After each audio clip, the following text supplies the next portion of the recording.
कथा राम जी की। आइए आरती।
आप बताओ।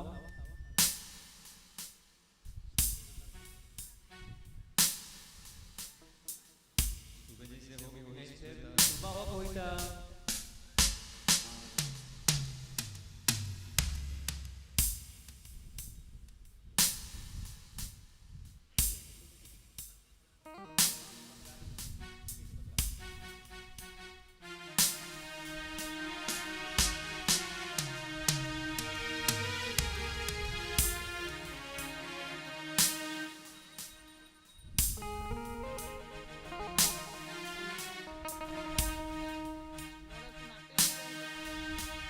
अम्बे तू है जगदम्बे काली,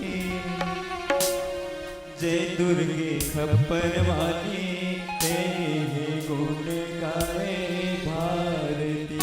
ओ मैया हम सब उतारे तेरी आरती। अम्बे तू है जगदम्बे काली, जय दुर्गे खप्पर वाली, तेरे ही गुण गाए भारती। ओ मैया हम सब उतारे तेरी आरती। अम्बे तू है जगदम्बे काली, जय दुर्गे खप्पर वाली, तेरे ही गुण गाए भारती।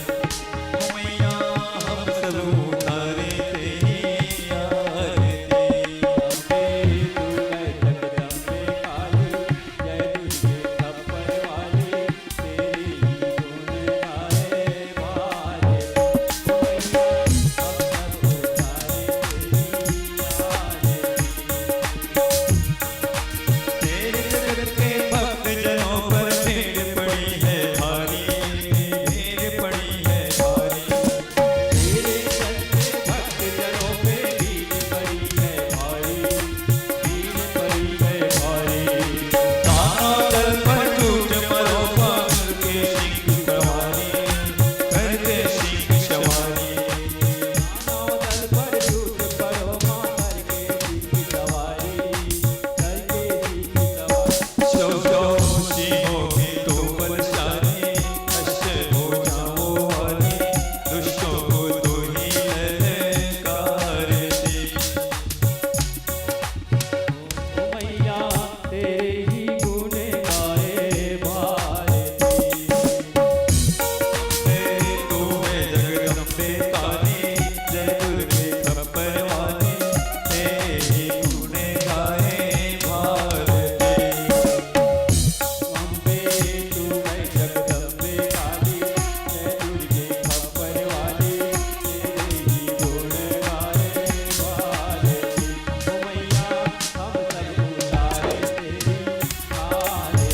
ओ मैया हम सब उतारे तेरी आरती। ओ मैया हम सब उतारे तेरी आरती। ओ मैया हम सब उतारे तेरी आरती। मैया हम सब उतारे तेरी आरती। ओ मैया हम सब उतारे तेरी आरती।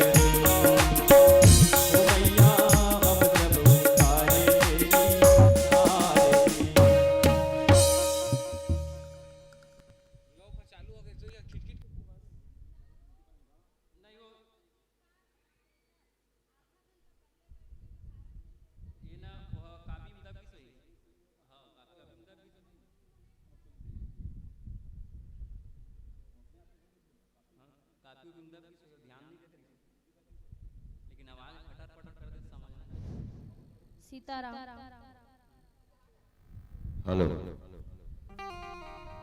कर्पूर गौरम करुणावतारम संसारसारम भुजगेन्द्रहारम सदा वसंतं हृदयारविन्दे भवं भवानी सहितं नमामि। कर्पूरात्मं दीपं दर्शयामि प्रत्यक्षप्रत्यं सर्ववाहितीति दत्ताभ्य नमादिशक्ति जगदम्बा देवी माते श्री श्री रामचंद्राय नमः श्री लक्ष्मणे नमः श्री जानकी देवी माते श्री त्रिहनुमते नमः। कर्पूरात्मं दीपं दर्शयामि प्रत्यक्षप्रत्यक्षं बोलिए आदिशक्ति अम्बे मैया की जय, महामाया देवी की जय, गायत्री मैया की जय। प्रेम से बोले लखन श्री रामचंद्र की जय। हनुमंत लाल की जय। जयकार का आवाज बहुत कल्याणपुर में बाहर जा रहे हैं, थोड़ा आवाज को कम किया करो आवाज को। जयकार का आवाज कल्याणपुर में ज्यादा जा रहे हैं। आइए सभी लोग शांतिपूर्वक बैठ करके हमारी दीदी की मुखारबिंद से व्यास नारायण के राम कथा श्रवण करें।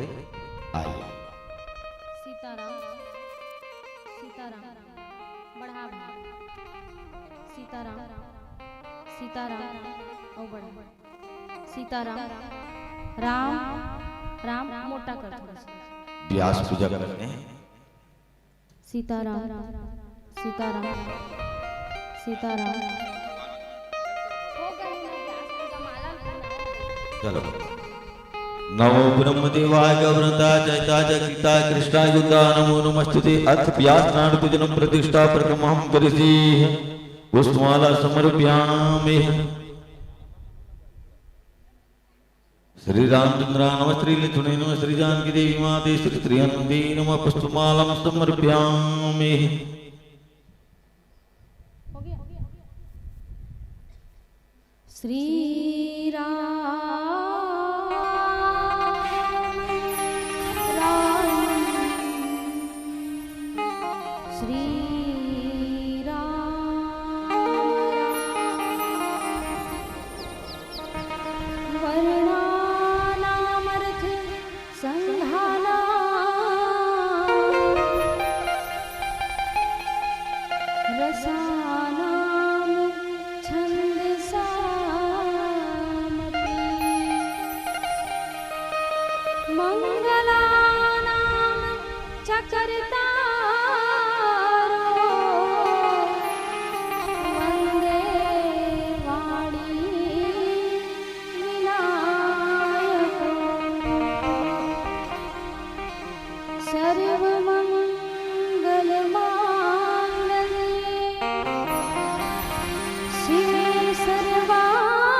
कथा कहूँ मत अनुसार प्रेम सहित आसन धरो विराजिए पवन कुमार विराजिए पवन कुमार। गुरुर् ब्रह्मा गुरुर्विष्णु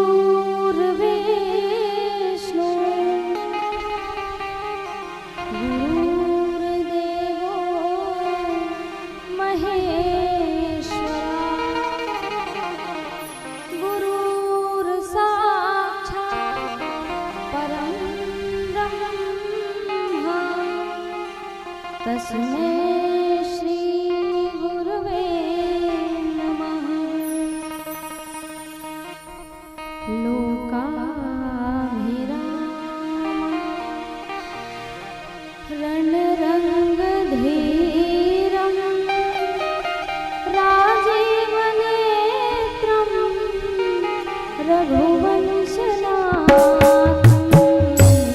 लोकाभिरामं रणरङ्गधीरं राजीवनेत्रं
जगत की कल्याण करने वाली बोलिए दुर्गे मैया की जय। 33 करोड़ देवी देवताओं की जय। अखिल ब्रह्मांड नायक राज राजेश्वर अकारण करुणा वरुणालय, भक्तों पर दया करने वाले, भक्तों पर करुणा बरसाने वाले मेरे राघवेंद्र सरकार के चरणों में बारंबार प्रणाम करते हुए आम्बा पराम्बा जगत जननी, जगत की माता, जगत के कल्याण करने वाली, जगत पे ममता लुटाने वाली मेरी भगवती मैया अनंत बलवंत श्री हनुमंत लाल जी के चरणों में प्रणाम करते हुए, भूत भावन श्री भोलेनाथ सरकार के चरणों में बारंबार निवेदन करते हुए, गुरुदेव सरकार के चरणों में अनंत बार निवेदन प्रणाम निवेदित करते हुए, माता पिता के चरणों में प्रणाम, गीता अनुसुईया गार्गी के पग चिन्हों का अनुसरण करने वाली मेरी समस्त माता एवं बहनें, भरत भावी वीर कर्ण के बाल गोपाल एवं श्रोता समाज, यत्र तत्र अन्यत्र से आए हुए जितने भी कथा प्रेमी हैं एवं गुरु कृपा राम प्रिया पूजा जो हमारा YouTube चैनल है उससे कथा का रसास्वादन करने वाले सभी श्रद्धालुओं को सादर जय सिया राम। सिया राम मैं सब जग जानी, करहूँ प्रणाम जोरी जुग पानी, सबके हृदय में बैठे मेरे राम जी सरकार को बारंबार प्रणाम करती हूँ।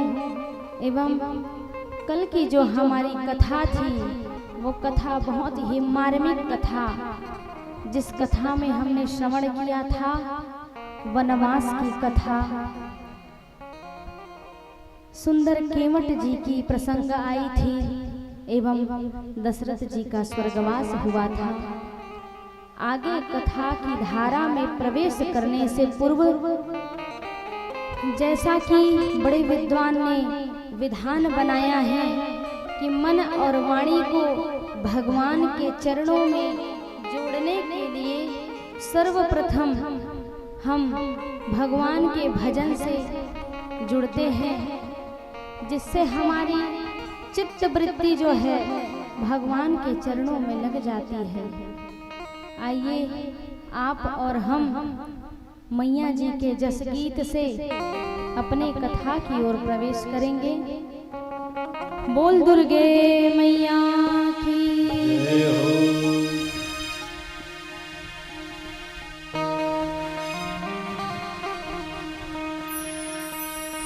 कहाँ तो माता तोरे अनमन जनमन, कहाँ लिए वो अवतारे।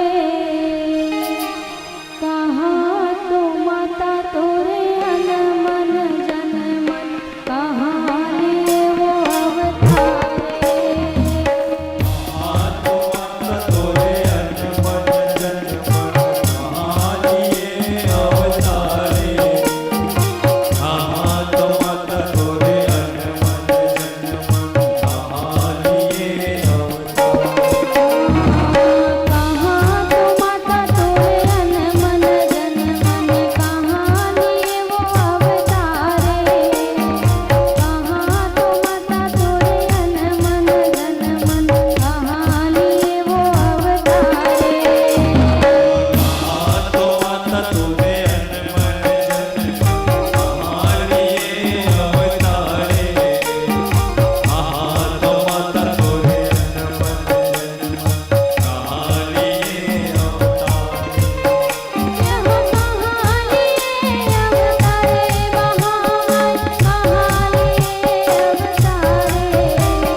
वास्तव में भैया ये हमारा निज अनुभव है। जिस प्रकार मैया देवी के नेतृत्व में ये कार्यक्रम हो रहा है ना, रोज बाबूजी दर्शन करवाने के लिए लेकर जाते हैं मंदिर, तदुपरांत हम यहाँ कथा के लिए प्रवेश करते हैं। मानो मैया का नेत्र देखकर ऐसे लगता है जैसे नेत्रों से बहुत कुछ बोल रही है। और वही अनुभव जो हम महसूस करते हैं वही अनुभव आप सबको महसूस होता होगा। क्यों? क्योंकि कल्याणपुर की धरा में आप सबका निवास है। हम तो रमता जोगी बहता पानी है, आज यहाँ तो कल वहाँ। लेकिन ये है कि ये जीवन का अनुभव है कि जब जब जो कार्यक्रम हो रहा है देवी जी के नेतृत्व में हो रहा है, देवी जी के चरणों में बार बार प्रणाम। कथा की धारा में प्रवेश करने से पूर्व जैसा कि विगत चला आ रहा है कि भक्तों की कथा से यदि भगवान की कथा में प्रवेश की जाए तो कथा की सार्थकता ही कुछ और रहती है। तुकाराम नाम के एक बहुत ही अच्छे संत थे। वो संत इतने अनुरागी थे, भगवान के चरणों में उनकी अनंत प्रीति थी, इतनी प्रीति थी मानो उनके जीवन में भोर की अवस्था से रात्रि कालीन बेला तक के केवल भगवान के नाम का आश्रय था। और भगवान की अतिशय कृपा कि उनकी भार्या जो है, उनकी पत्नी जो है वो भी वैसी थी। वो भी भगवान की भक्ति में, भगवान के नाम में बिल्कुल मस्त मगन रहती थी। जीवन में उनका ये एक स्वभाव बन गया था कि किसी भी कार्य को करते रहो और क्या रटते रहो, श्री कृष्ण गोविंद हरे मुरारी, हे नाथ नारायण वासुदेवा।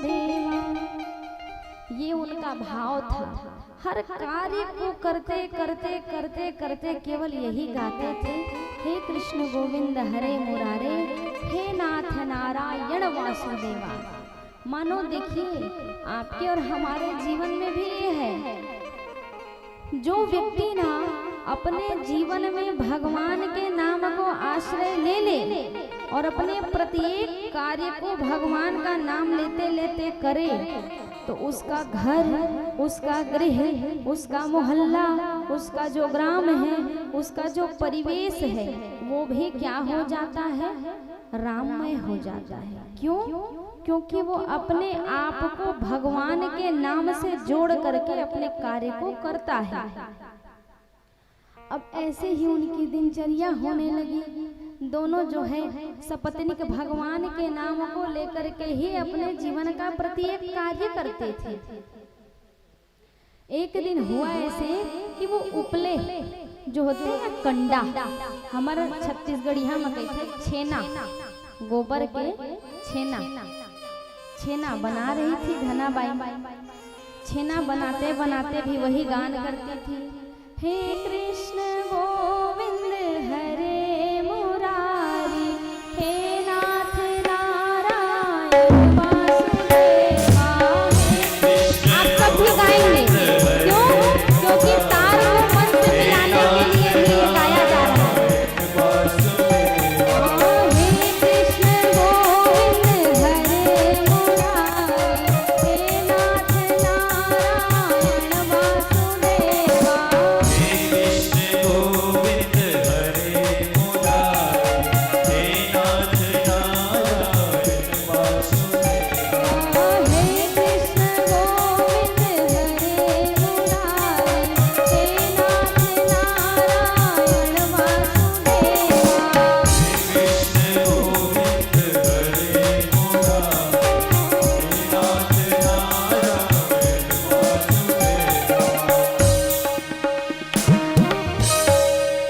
धनाबाई जो थी छेना बनाते बनाते भी ये भजन जो है गाती थी।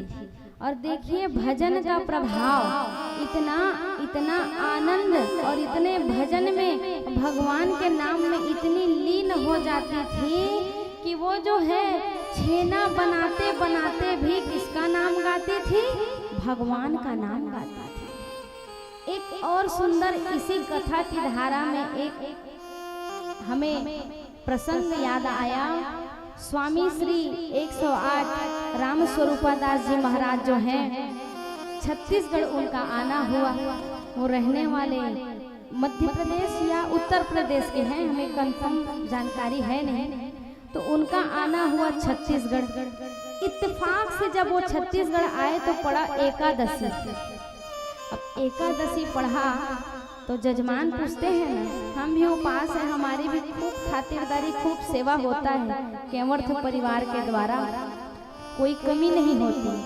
ठीक उसी प्रकार महाराज जी जब आए, संत महात्मा जब छत्तीसगढ़ आए तो उनको भी पूछा गया कि एकादशी में आप फलाहार में क्या लेंगे। अब महाराज जी तो उत्तर भारत के थे, उन्होंने कहा छेना चल जाएगा। छेना किसको कहते हैं? उत्तर प्रदेश में सफेद रसगुल्ले को छेना कहते हैं, और छत्तीसगढ़ में छेना काला की थे गोबर के छेना। और छत्तीसगढ़ यह सबले बढ़िया, और भैया के थे अब बढ़ बढ़िया। तो छत्तीसगढ़ के व्यक्तियों को महाराज जी ने आदेश दिया कि छेना चल जाएगा। अब मैया ने कहा कितना छेना में काम चलेगा महाराज?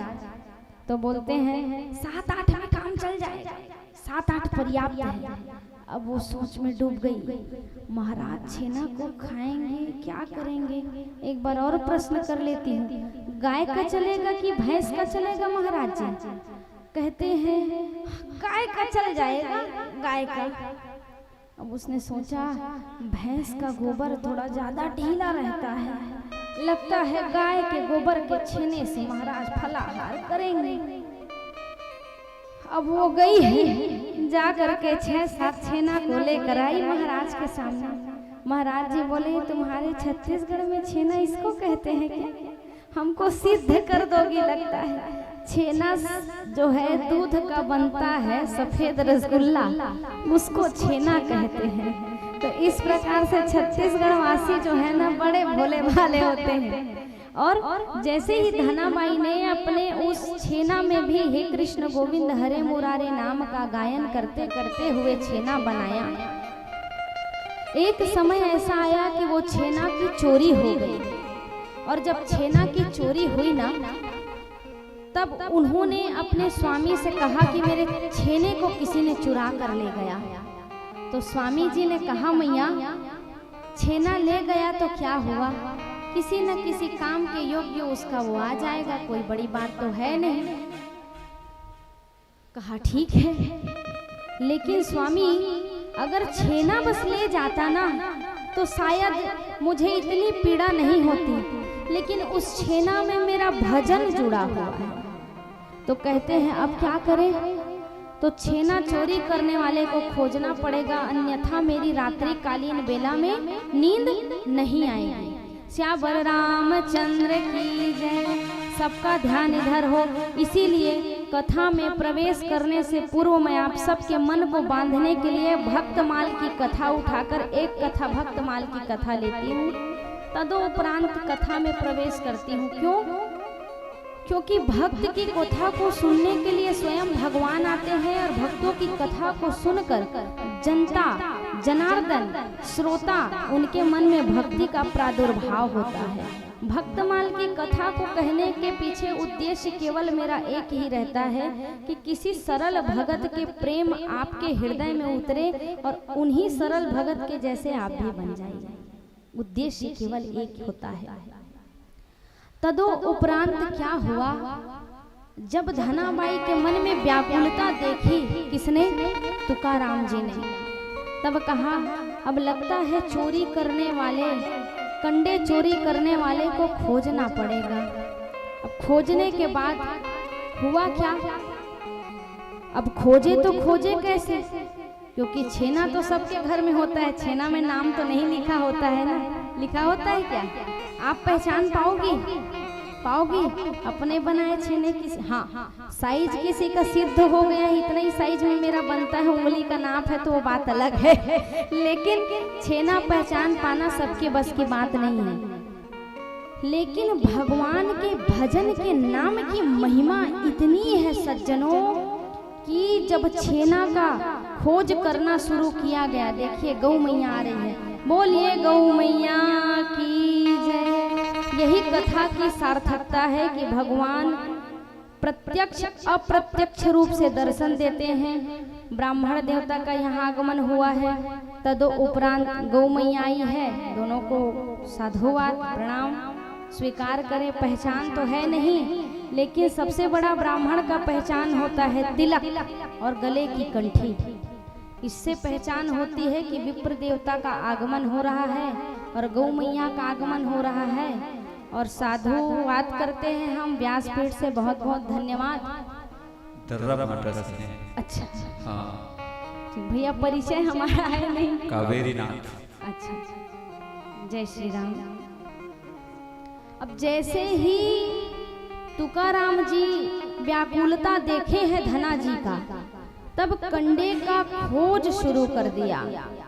और भजन की इतनी महिमा, इतनी महिमा, इतनी महिमा कि जब गांव में खोजना शुरू किया ना, तो कान लगा करके धना मैया जो है, धना जी जो है सुनती थी, तो वही गूंज सुनाई देता था, हे कृष्ण गोविंद हरे मुरारी, हे नाथ नारायण वासुदेवा।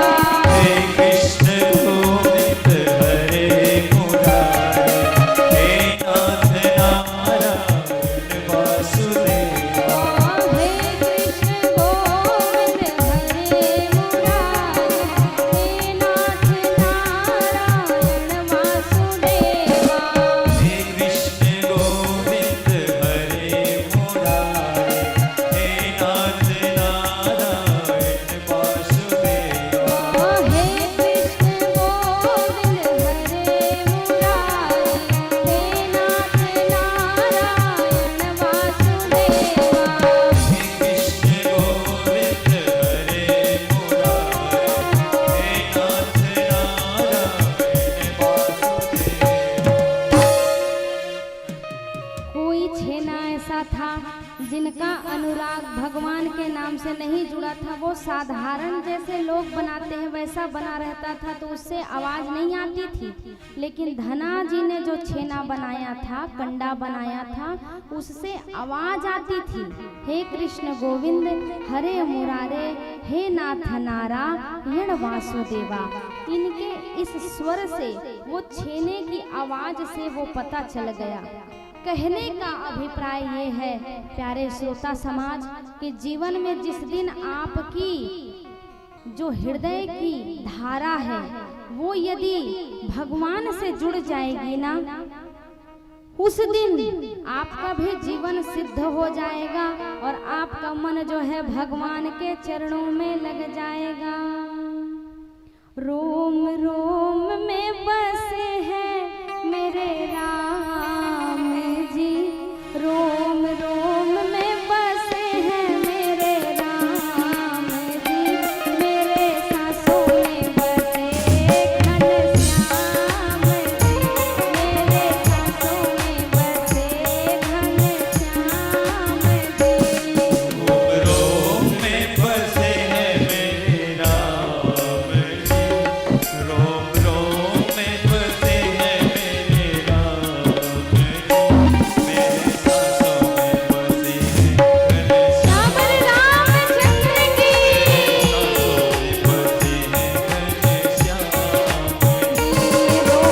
रोम में बसे हैं मेरे राम जी, रोम रोम में बसे हैं मेरे राम जी, सांसों सांसों में बसे घनश्याम जी, सांसों सांसों में बसे घनश्याम जी। रोम में बसे हैं मेरे राम जी, रोम रोम में बसे हैं मेरे राम जी, मेरे सांसों में बसे हैं घनश्याम जी, मेरे सांसों में बसे हैं घनश्याम जी। देखिए आपको और हमें कैसे जुड़ना है भगवान से। रोम रोम में बसे हैं मेरे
सबको भी इस रंग को भजन के माध्यम से बोलना है। क्या बोलना है?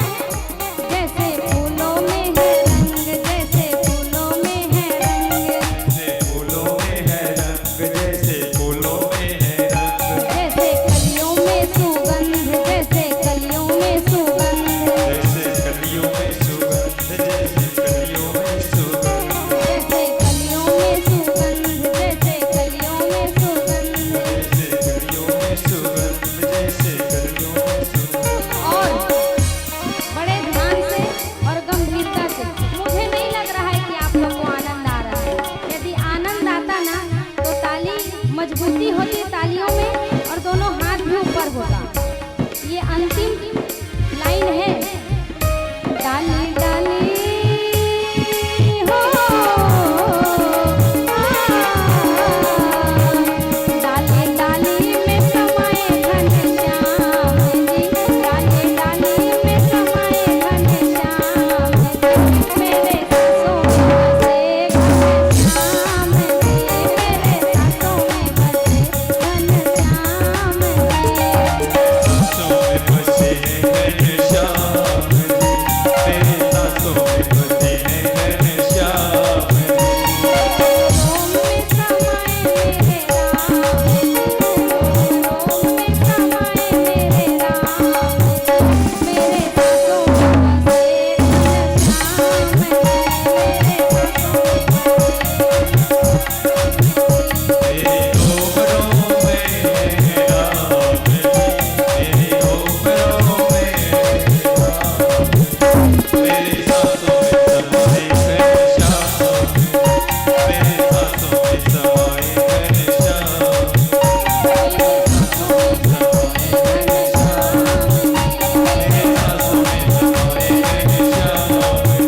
मेरे सांसों में समाए घनश्याम जी, मेरे सांसों में समाए घनश्याम जी। बोलिए सियापति रामचंद्र की। अब जहाँ तक देखने में आ रहा है सबका मन चंचल भी हो गया है भजन को सुनकर, और कथा को सुनकर मन की तार भी जुड़ गई है। अब कथा की गंभीरता में प्रवेश करते हैं, क्योंकि भरत चरित्र की जो कथा है वो बहुत गंभीर कथा है। सर्वप्रथम सबके मन को भगवान से जोड़ने के लिए ये कथा और भजन का सहारा लेना पड़ता है। मैया मन के ध्यान देती रहे बीच के मैया। जय श्री राम, जय श्री राम। एती मैया मोर ध्यान भटक जाते। भरत जी का जो कथा है और भरत जी की जो गंभीरता है ना, उसको यदि एक वक्ता 100 करोड़ मुख लेकर के भी यदि वर्णन करे तो नहीं कर सकता। इतनी गंभीरता, इतनी सार्थकता और इतनी ज्यादा निष्ठा थी भरत जी की राम जी के प्रति। जैसे ही भरत जी को पता चला है कि राम जी का वनवास हुआ है, मानो भरत जी के शरीर से किसी ने रोशनी को खींच लिया हो, किसी ने उनके शरीर से सारे तेज को खींच लिया हो। भरत जी की स्थिति ऐसी हो गई थी। भरत जी ने विचार किया कि पूरे अयोध्या वासियों के साथ मैं जाकर के राम जी के चरणों में बार बार प्रणाम करूंगा, निवेदन करूंगा, आग्रह करूंगा कि वो पुनः अयोध्या लौट आए। उनके बदले जो वनवास की यात्रा है उसको मैं स्वीकार कर लूंगा, लेकिन मेरे राम भैया को इतने तकलीफ में 14 वर्ष रहने नहीं दूंगा। और आज का भाई कैसा होता है, बड़ी विचार करने वाली योग्य बात है कि आज के भाइयों में संपत्तियों का लड़ाई होता है, लेकिन कभी जीवन में ये नहीं सोचते हैं कि संपत्ति क्षणिक मात्र होता है। यदि वही पर भाई और भाई संपत्ति के अलावा यदि विपत्ति को बांट लेंगे ना, तो जीवन में जो है स्थिति परिस्थिति विपरीत आने पर भी जीवन में ऐसी परस्पर प्रेम बनी रहेगी कि बड़े से बड़ा जो चट्टान रूपी दुख भी जीवन में आएगा वो दुख भी हवा के समान टल जाएगा। कब? जब भाई और भाई के बीच में एकता होगी। किस प्रकार एकता होगी? जिस प्रकार राम जी के लिए भरत जी के मन में प्रेम था, लक्ष्मण जी के लिए जिस प्रकार लक्ष्मण जी के मन में समर्पण था, जिस प्रकार शत्रुघ्न जी ने अयोध्या की सारी उथल पुथल स्थितियों को देखकर भी अपने हृदय की जो है निष्ठा को हिलने नहीं दिया, और शत्रुघ्न जी रामचरितमानस के मौन पात्र हैं। मौन रह करके सभी दुख को झेलना और पूरी अयोध्या की सबकी पीड़ाओं को देख करके सहना और गंभीर रहना, ये कोई सहज विषय नहीं है। क्योंकि भरत जी ऐसे हैं जिन्होंने प्रतिज्ञा ले लिया कि राम जी का वनवास हुआ है तो मुझे भी अयोध्या की राजसी सुख नहीं चाहिए। भरत जी भी जाकर नंदी गृह में रहने लगे। और कैसे रहने लगे पता है भैया? राम जी रहते थे कुसा पर सोते थे और वन में रहते थे, तो भरत जी जो है गड्ढा धरती में बराबर रहने का अपने आप को अधिकार नहीं दिया। राम जी के बराबर रहूं ये मेरी अधिकार नहीं करके उन्होंने धरती को गड्ढा करके उस धरती के अंदर रहने लगे भरत जी। राम जी कंदमूल फल खाते थे, बेर खाते थे, वन में जो मिलता था उनको खाते थे। तो जो भरत जी है वो नंदी गृह में गैया पाले थे। गैया जो गोबर देती थी ना, तो जो उससे चावल निकल जाते थे, जौ निकल जाते थे, उस चावल और जौ को धो करके उसको बना करके खाते थे। उसको केवल पानी में उबाल के खाते थे। क्यों खाते थे? ये प्रेम कि मेरे भैया उतने कष्ट में होंगे, उतनी तकलीफ में होंगे, तो मैं क्यों अपने आप को किसी प्रकार का सुख दूं? उससे ज्यादा दुख मैं अपने आप को दूंगा, ताकि वो अपने आप को कुटिल मानते थे। ना ही मैं उस कैकेयी के गर्भ से जन्म लेता और ना ही मैं जन्म लेता और न ही आज मेरे भैया राम जी को वनवास होता।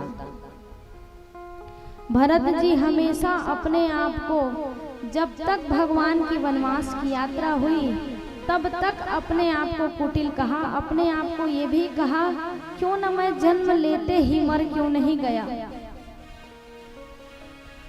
भरत जी जैसा प्रेम किसका होगा? कोई नहीं हो सकता है।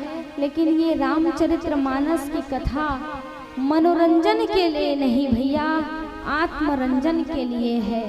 रामचरितमानस की कथा जितनी सरल और सहज है उतना ही गूढ़ रहस्य है।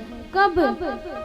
जब इस कथा को आप सुन करके अपने जीवन में इसको गुनेंगे। क्यों? क्योंकि कथा यहाँ तक नहीं, कथा को यहाँ पर श्रवण करके जाने के बाद यदि आपने अपने जीवन में उसको आत्मसात कर लिया ना, मानिए कथा सार्थक हो गई।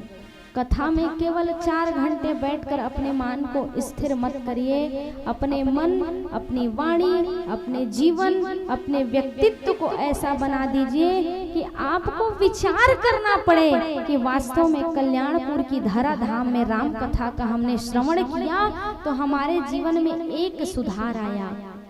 और प्रत्येक दिन इस रामचरितमानस की जो कथा है उसमें मेरा उद्देश्य रहता है राम जी की प्रेरणा से, गुरुदेव की प्रेरणा से, कि यदि जितने श्रोता हैं उसमें यदि किसी ने अपने जीवन में एक अच्छा संकल्प भी यदि ले लिया, एक दिन में एक संकल्प भी यदि ले लिया, तो मानिए राम कथा सार्थक हो जाती है।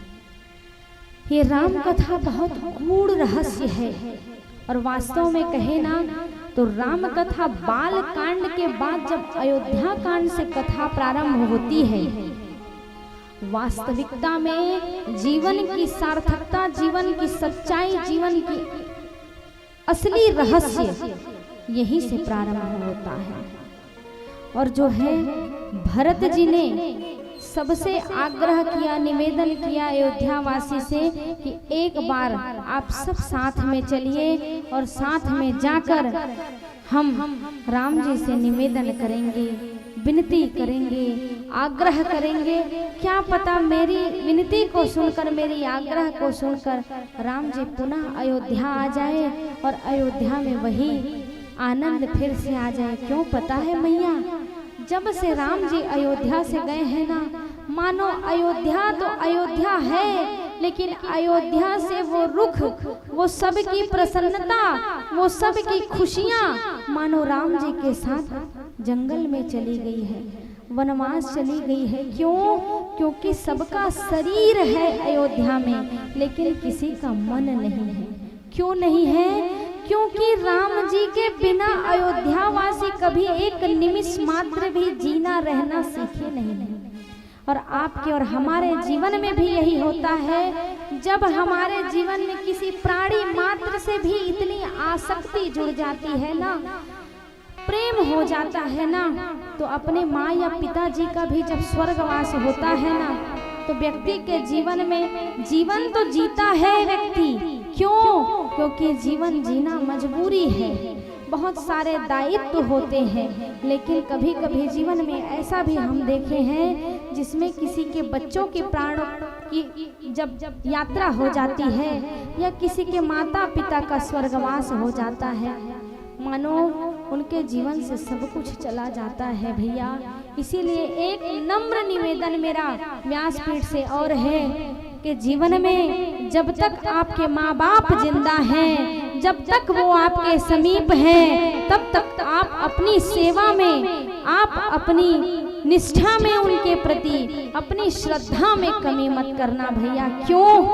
क्योंकि जब ये शरीर से प्राण रूपी पंछी जब उड़ जाता है ना, तब केवल फोटो साथ होता है, और हम चाह कर भी शीश को बार बार पटकेंगे, फिर भी वो हमें पुनः मिलने वाला नहीं है। इसलिए आपके जीवन में माँ बाप हैं तो माँ बाप धरती के प्रथम गुरु है, प्रथम भगवान है, पहले उनकी सेवा हो, क्योंकि चले जाने के बाद उनकी सेवा प्राप्त नहीं होती है। और माँ बाप की सेवा यदि आप आज करेंगे तो आपका बेटा, आपकी बेटी, आपकी इस निष्ठा को देख करके उसके भी जीवन में ये सीख मिलेगी। क्यों पता है भैया, जो हम करते हैं ना वही बच्चा देखकर सीखता है। सत्य है कि नहीं है? है ना? जैसा हम करेंगे, बच्चे को एक रूप बानर का भी दिया है। मेरे गुरुदेव हमेशा कहते थे, मुझे कहते हैं, मेरे गुरुदेव अभी भी हैं, वो हमेशा, मैं गुरुदेव से शिकायत करती थी कि गुरुदेव जी मेरा बाबू बहुत ज़्यादा शरारती है, तो कहते थे बच्चा बानर होता है। बानर मतलब बंदर। वो जितना शांत अभी है ना, वो धीरे धीरे धीरे धीरे एक समय आएगा तो शांत हो जाएगा। इसलिए ना भैया, जीवन में सदैव अपने माँ बाप को प्रणाम निवेदित करते रहिए और जीवन में उनके प्रति श्रद्धा रखिए। अब जैसे ही भरत जी ने जाने की योजना बनाई, सभी रानियां, सभी माता कौशल्या, माता कैकेयी भी गई है ना, सुमित्रा मैया, गुरुदेव जी, जितने अयोध्या वासी हैं सब जा रहे हैं। कहाँ जा रहे हैं? राम जी के दर्शन करने के लिए, उनको बुलाने के लिए, उनको बुलाने के लिए सब जा रहे हैं। सब रथ पर आरूढ़ होकर जा रहे हैं। और जब रथ पर सब आरूढ़ होकर जाते हैं ना, तो भरत जी सोचते हैं कि मेरे भैया जिनको फूल तोड़ लेने मात्र से पसीना आ जाता है, पता नहीं मेरे भैया 14 वर्ष के वनवास में कैसे कांटों से चलते होंगे, कैसा पत्थर उनके पैर में गड़ता होगा। ये सोचकर भरत जी जो है रथ से उतर जाते हैं और रथ से उतर के पैदल पैदल यात्रा करते हैं। उनकी पैदल यात्रा को देखकर मैया कौशल्या को जैसे ही पता चलता है ना भरत पैदल चल रहा है, जिस प्रकार कमल के पुष्प में ओस की बूंदें होती है ना, ठीक उसी प्रकार छाला के समान बड़ा बड़ा फफोला भरत जी के चरणों में दिखता है। मैया कौशल्या कहती है, ए लाला, एक पुत्र तो गया है अपने पिता के, अपने माता के वचन को पूर्ण करने के लिए, लेकिन तू क्यों इतना कष्ट झेल रहा है? 2 पुत्र और वैदेही हमारी बहू कष्ट झेल ही रही है बेटा, तू रथ पर आरूढ़ हो जा। तब भरत जी कहते हैं, हे मैया, हे मेरी माते, मैं तो पैदल चल रहा हूँ ना, ये भी अपराध है। पता है क्यों? क्योंकि मुझे तो सिर के बल चलना चाहिए मैया, मुझे सिर के बल चलना चाहिए। मेरा ही ये कारण है, मैंने ही जन्म लिया है कैकेयी के गर्भ से, जिस कारण मेरे भैया जो हैं उनको 14 वर्ष का वनवास झेलना पड़ा। मैं ही कुटिल हूँ। और वनवास की यात्रा में भरत जी जो है पूरे अयोध्या वासी को लेकर जाते हैं। पाहि नाथ कही पाहि गोसाई, पाहि नाथ कही पाहि गोसाई, भूतल परे लकुट की नाई, भूतल पर उलट की नाई, कहु पट कहु निशंग धनु तीरा,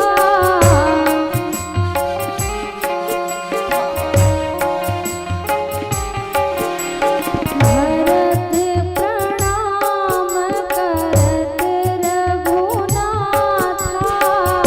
भरत प्रणाम करत रघुनाथा, उठे राम अति प्रेम अधीरा, मेरे राम अति प्रेम अधीरा, राम सिया राम जय जय राम, सिया राम जय जय राम सिया राम जय जय राम, सिया राम इस यात्रा के कष्ट को देखकर पूरे अयोध्या वासियों को विश्वास हो गया यहीं से कि भरत को हम भी सोचते थे कि कहीं न कहीं आपकी भी इसमें हाथ होगी कि राजा बनने की इच्छा भरत की भी होगी। लेकिन जब भरत का ये समर्पण, ये प्रेम जब पूरे अयोध्या वासी देखे ना, तो पूरे अयोध्या वासियों को ये प्रतीत हो गया, ये विश्वास हो गया कि वास्तव में राम जी के प्रति यदि अपने प्राणों को न्योछावर करने वाला यदि कोई भाई है तो वो भरत है। राम भक्त ले चला रे राम की निशान, राम भक्त ले चला रे राम की निशान, शीश पे खड़ाऊं अखियों में पानी, शीश पे खड़ाऊं अखियों में पानी, राम भक्त ले चला रे राम की निशानी, राम भक्त ले चला रे राम की निशानी, शीश पे खड़ाऊं अखियों में पानी, शीश में खड़ा हूँ अखियों में पानी, राम भक्त ले चला रे राम की निशानी, राम भक्त ले चला रे राम की निशानी,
का प्रेम ऐसा है ना, मानो वैसा प्रेम न भूतो न भविष्यति, न हुआ है और न ही कभी हो सकता है। इतना प्रेम है दोनों भाइयों में कि एक बार बचपन की एक छोटी सी उनके खेल की मैं आपको कथा बताऊं। जब चारों भैया गेंद खेलते थे ना, तो राम जी एक तरफ रहते थे ना, तो भरत जी उनके इस साइड पे रहते थे, बगल में नहीं रहते थे। क्यों नहीं रहते थे बगल में? क्योंकि बगल में रहूंगा तो जिसको राम जी ऐसे लात में मारेंगे, वो लात, वो चरण, वो पैर मेरे तक नहीं आएगा। और राम जी के हमेशा छाया के रूप में कौन रहते हैं? लक्ष्मण जी रहते हैं। तो भरत जी हमेशा इसलिए सामने रहते थे कि राम जी खेले गेंद तो वो चरणों से पड़े हुए गेंद भी मेरे पास आए तो मैं उसको स्वीकार करूं। ऐसा प्रेम करने वाला भाई कौन होगा? जीवन में यदि भाई का प्रेम सीखना हो कि भाई से भाई का परस्पर मिलन या परस्पर सम्मान कैसा हो, तो वो भरत जी और राम जी से बढ़ के दुनिया में दूसरा कोई आदर्श नहीं है। जिसे राम जी की सहज ही कृपा पानी हो, जिसे राम जी को प्राप्त करना हो, वो भरत भरत यदि रटेगा, भरत भरत यदि जपेगा, तो उसको सहज ही राम जी प्राप्त हो जाएंगे। राम जी जब भरत जी गए हैं ना राम जी के पास, तो राम जी ने जैसे ही सुना, जैसे ही लक्ष्मण जी को पता चला है कि भरत आया है, तो उनके मन में संदेह हुआ कि अवश्य ही यहाँ भरत जो है युद्ध करने के उद्देश्य से आया है। उनको ऐसा केवल मात्र मन में संदेह हुआ है। राम जी को इतनी पीड़ा हुई है, इतनी पीड़ा हुई है कि भरत के लिए लक्ष्मण के मन में ऐसा कपट, ऐसा सोच आ भी कैसे सकता है। लक्ष्मण जी ने तो ये भी सोचा कि यदि वो इस उद्देश्य से, इस सोच से यदि यहाँ आ रहा है, तो मैं भरत से युद्ध करने के लिए तैयार हूँ। लेकिन यहीं पर क्या होता है, राम जी भी कहते हैं, यदि तुम्हारे मन में इतनी बड़ी शंका भरत जैसे साधु को लेकर आ गई है, तो जब तक तुम नहीं कहोगे ना, तब तक मैं भरत को जा करके आलिंगन नहीं करूंगा, स्वीकार नहीं करूंगा।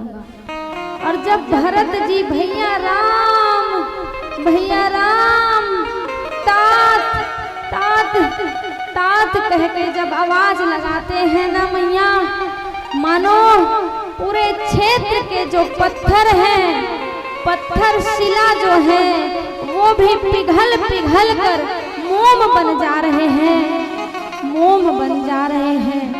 ऐसा प्रेम, ऐसा करुण पुकार, ऐसी तड़प अपने प्रभु, अपने भैया को देखने के लिए, अपने भैया को पाने के लिए किसका होगा?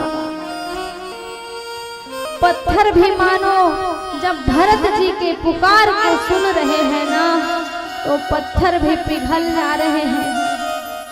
लेकिन यहीं पर जो है ना, द्वेष करने वाला व्यक्ति, उसको किसी का प्रेम नहीं दिखता है। इंद्र देवता सोचते हैं कि यदि इस प्रकार करुण पुकार कर रहा है, जिससे पत्थर भी पिघल जा रहा है, तो अवश्य ही राम जी तो भरत के प्रेम को देख करके यहीं से वापस हो जाएंगे अयोध्या की ओर। अनेक प्रकार के उन्होंने भी ऐसा मन में सोचा कि भरत वहां तक ना जा पाए, ना पहुंच पाए। लेकिन यदि प्रेम, दो व्यक्तियों के प्रेम के बीच में कोई बाधा बनता है, दो प्रेमियों को जो अलग करता है, मानो उससे बड़ा पापी, उससे बड़ा कलंकी इस संसार में कोई हो नहीं सकता है, जो दो प्रेमियों को अलग कर दे। ऐसा जो है ऊपर से भगवान भी सोच में पड़ जाते हैं, भाइयों से भाइयों का ये जो प्रेम है, नहीं लगता है कि आगे वनवास की लीला बढ़ पाएगी। और जैसे ही भगवान भरत जी, साधु भरत जी पहुंचते हैं राम जी के समीप में, तो क्या कहते हैं, भैया राम जी जो है, भरत जी जो है ना, जब मिलने आते हैं राम जी से, और भरत जी से उनका, भरद्वाज जी से उनका जब मुलाकात होता है ना, तब वो पूछते हैं कि मेरा भाई वास्तव में मुझे प्रेम करता है कि नहीं, मैं कैसे पूछूं, क्या बोलूं। तो भरद्वाज जी कहते हैं, भरत तुम्हारा भाई राम तुम्हें इतना प्रेम करता है ना, जब मंत्र शुरू हुआ नदी के तट में, तो जैसे ही भरत खंडे शब्द आया, मंत्र पढ़ते हैं ना पंडित जी, भरत खंडे आर्यावर्ते, तो जैसे ही मैंने भरत खंडे कहा, तुरंत ही उन्होंने मुझे रोक दिया, कहा हे ऋषिवर, हे भरद्वाज जी, जब मेरी वनगमन की यात्रा हुई ना, तो मेरा ये भाई जो है, मेरा अनुज जो है, उसका नाम भी भरत ही है। उसी भरत से मिले बिना मेरा ये वनवास की यात्रा हुआ है ना, तो बार बार जब जब मेरी आंखें बंद होती है ना, तो मुझे मेरे अनुज भरत की स्मृति, मुझे मेरे भरत की याद आती है। उसके याद से ना मेरा मन ऐसे होने लगता है मानो मुझे इतनी पीड़ा हो रही है, तो मेरा भाई तो मेरे बिना कभी रहा नहीं है। उसको कितनी पीड़ा, कितनी तकलीफ हो रही होगी कि मैंने उसको बताया भी नहीं और वनगमन की यात्रा शुरू कर दी। और ये जो सरयू नदी का ये जो तट है, ये जो गंगा मैया है ना, इसका रंग भी बिल्कुल मेरे भरत की तरह सांवला रंग है। ऐसा ही रंग मेरे भरत भाई का है। और ना वो जो राम जी है, इस प्रकार से जब भरद्वाज जी से अपने हृदय की विरह वेदना को सुनाते हैं, तो वही भरद्वाज जी जो है भरत जी को, साधु भरत को बताते हैं कि वैसा बड़ा भाई, वैसा भैया कोई नहीं हो सकता जो इतना स्नेह प्रेम करे। मानो भरत जी का हृदय, कलेजा फटा जा रहा है कि मेरे इतने प्रेम करने वाले भाई को आखिर मैं कैसे अपना कुटिल मुंह दिखाऊंगा। मेरा भाई मुझे इतना प्रेम करता है, मानो मेरे नाम से गंगा की तट से भी, उस रंग से भी मेरी स्मृति, मेरी याद करता है। मैं उस भाई को अपने इस कुटिल चेहरे को कैसे दिखाऊंगा। ये सोचते सोचते भरत जो है अपने आप को कोसते हैं। कहते हैं, भरत तू जन्म लेने से ही पहले क्यों नहीं मर गया। आज तेरा जीवन भी उसी प्रकार धिक्कार है जो तेरे कारण तेरे बड़े भैया राम को वनवास जाना पड़ा। और जैसे ही भरत जी गिरते हुए, रोते हुए, करुण पुकार करते हुए राम जी के समीप जाते हैं ना, वो चार चीज को छोड़कर भैया भरत आए थे। जब मैया गंगा ने पूछा आपको क्या दूं, तो कहते हैं धर्म न अर्थ न काम रुचि, गति न चाहो निर्वाण, जन्म जन्म मोहे राम पद यह वरदान।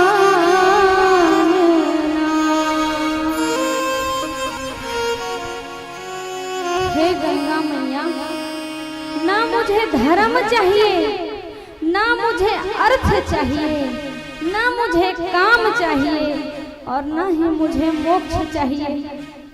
हे गंगा मैया, मुझ पर इतनी कृपा कर दीजिए कि राम जी के चरणों के प्रति मेरी प्रेम और बढ़ जाए। सीता राम चरण रति मोरे, अनुदिन बढ़हूं अनुग्रह तोरे। हे गंगा मैया, धर्म अर्थ काम मोक्ष, मुझे ये 4 पदार्थ नहीं चाहिए। गंगा मैया कहती है, साधुवाद साधुवाद, हे भरत जी, तुम्हारे जैसा ना कोई हुआ है और ना ही कोई होगा, जो अपने भाई के लिए जीवन की 4 संपत्ति को सहज सहज ही त्याग दे। ऐसा भाई कोई हो नहीं सकता। लेकिन यही पर लक्ष्मण जी को पता भी नहीं है कि भरत जी के हृदय में राम जी के प्रति कितना प्रेम है। लेकिन जैसे ही भरत जी पहुंचे हैं, राम जी जैसे ही आवाज सुने हैं, लेकिन राम जी उनको आवाज को, उनके करुण वेग को सुनते हुए भी भरत जी को स्वीकार करने के लिए, आलिंगन करने के लिए दौड़ते नहीं हैं। वो प्रतीक्षा करते हैं। किसकी प्रतीक्षा करते हैं? जब तक लक्ष्मण नहीं बोलेगा ना, जाओ भैया जा करके भरत को स्वीकार करो, तब तक मैं नहीं जाऊंगा कह के राम जी ढाढ़स बांध के अपने आप को रोकते हैं और भरत जी पुकार करते हैं, भैया राम, भैया राम, आपको देखने के लिए मेरी आंखें तरस रही है। भैया राम, एक दर्शन दे दो भैया राम, इससे पहले मेरे प्राण ना निकल जाए। इस करुण पुकार को जैसे ही लक्ष्मण जी ने सुना, उन्होंने कहा, भैया भरत शब्द में केवल भा कहे हैं। उसी क्षण राम जी ने 4 पदार्थ को तुरंत ही त्याग दिया है। वो पदार्थ 4 क्या है? पहला पट को छोड़ा, दूसरा धनुष को छोड़ा, तीसरा बाण को छोड़ा और चौथा निशंग को त्याग दिया। जिस प्रकार भरत जी ने 4 पदार्थ को छोड़ करके अपने राम जी के पास गए हैं, ठीक उसी प्रकार राम जी ने भी 4 वस्तुओं को स्वतः ही त्याग दिया है और जा करके अपने भाई भरत को आलिंगन करते हैं। अपने भाई भरत को आलिंगन करते हैं और आशीर्वाद प्रदान करते हैं। और जब भरत जी और राम जी जब हृदय से हृदय का आलिंगन करते हैं ना भैया, तो भरत राम की ही अनुहारी। राम कौन है और भरत कौन है, दोनों में पहचान पता नहीं चलता है। इतना सुंदर दोनों भाई का मिलना होता है, बैठकी होती है और बैठकी होने के बाद सब अपना अपना, जितने अयोध्यावासी जनकपुरवासी जितने वरिष्ठ उस सभा में होते हैं, सब अपना अपना राय देते हैं। तदो उपरांत बड़ों की इच्छा, बड़ों की आज्ञा के अनुसार भगवान राम जी भरत जी को अपने चरण पादुका को प्रदान करते हैं कि जाओ, ये चरण पादुका ही तुम्हारा आगे अयोध्या में शासन करने के लिए, अयोध्या को संभालने के लिए ये मेरा एक स्वरूप जो है चरण पादुका के रूप में तुम्हें मैं प्रदान करता हूँ। तदो उपरांत भरत जी जो है उस चरण पादुका को अपने शीश पर लेकर के पुनः अयोध्या की ओर वापस होते हैं और भजन गाते हैं। दुनिया से मैं हारा तो आया तेरे द्वार, दुनिया से मैं हारा तो आया तेरे द्वार। यहाँ पे भी जो हारा कहाँ जाऊँ मैं सरकार। दुनिया से मैं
देखिए जीवन में ना, यदि रामचरितमानस की कथा में आप अवगाहन करते हैं, आप बैठते हैं, तो केवल कथा में समय व्यतीत करने के लिए बैठेंगे तो कुछ मिलने वाला है नहीं। मिलेगा तब जब आप रामचरितमानस की कथा को सुनकर वास्तव में भाई से भाई का संबंध कैसा होना चाहिए, माँ से पुत्र का संबंध कैसा होना चाहिए, और पत्नी से पति का संबंध कैसा होना चाहिए, पति का पत्नी से संबंध कैसे होना चाहिए, यदि अपने जीवन में सिरोधार करते हैं तब ये रामचरितमानस की कथा की सार्थकता है।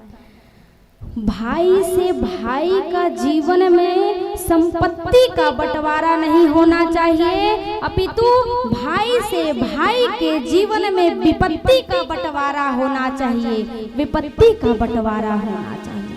आज से आप सब संकल्प लेकर जाएंगे इस प्रांगण से कि जीवन में कभी भी, किसी भी क्षण, किसी भी परिस्थिति, यदि आपके जीवन में आपके भाई के ऊपर यदि कोई विपत्ति आवे पावे तो आप सबसे पहले उनके पास ढाल बनकर खड़े होंगे, क्योंकि अपना अपना होता है। और ये भरत जी और राम जी का प्रेम बताता है कि वास्तव में प्रेम कैसा होना चाहिए। प्रेम का नाम समर्पण होता है, प्रेम का नाम तर्पण होता है, अपितु प्रेम का नाम आत्मसमर्पण होता है। ये प्रेम है। और भरत जी ने भी सबको, राज्य को त्याग कर अपने आप को समर्पित कर दिया है। ये भरत जी हैं। अब भरत जी ने चरण पादुका को राम जी का स्वरूप मानकर अपने शीश पर धारण करके पुनः पूरी सभा, पूरी बैठक, जितने अयोध्या पुरवासी थे सबको लेकर के राम जी ने पुनः अयोध्या में उस चरण पादुका को आधार मान करके लाया है। लाने के बाद अब अरण्य कांड की कथा में हम प्रवेश करते हैं। अरण्य कांड की कथा ऐसी है जिसमें एक व्यक्ति है जिसे भ्रम हो गया है, भगवान के प्रति संदेह हो गया है। वो कौन है? इंद्र का बेटा जयंत। उसकी कथा का प्रसंग में हम प्रवेश करते हैं। एक बार चुने कुसुम सुहाए, एक बार चुने कुसुम सुहाए, निज कण भूषण राम बनाए, निज भूषण राम बनाए। एक बार चुनी कुसुम सुहाए, एक बार चुने कुसुम सुहाए, निज कर भूषण राम बनाए, भूषण राम बनाए।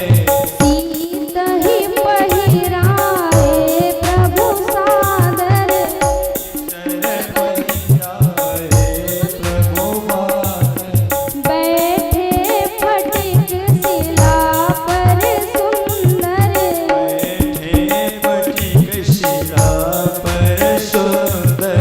राम सिया राम, जय जय राम। सिया राम जय जय राम।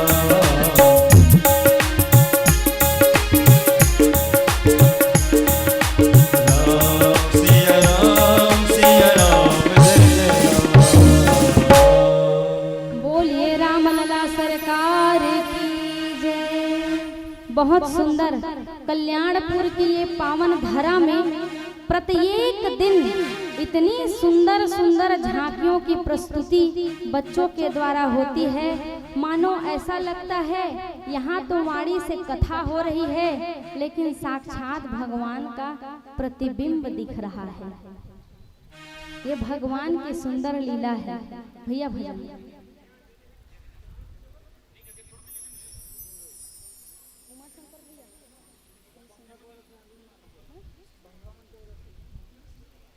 उमा शंकर भैया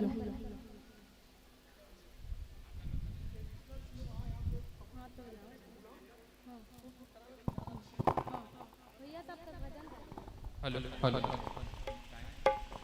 सीताराम सीताराम बोलो जय श्री राम।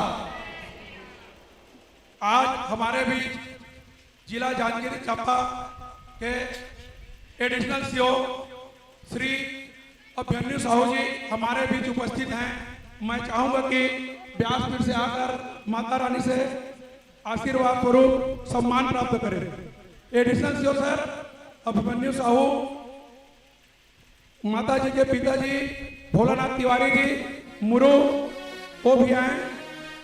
श्री चितरंजन साहू प्रधान पाठक चितकीदर से आए हुए हैं, वो भी आए व्यासपीठ में सम्मान प्राप्त करें। विनोद साहू जी तिफरा, विनोद साहू जी तिफरा से आए हुए हैं, वो भी व्यासपीठ पर आए और माता रानी से आशीर्वाद स्वरूप अपना सम्मान प्राप्त करें। बोलिए जय श्री राम, बोल दुर्गे मैया की।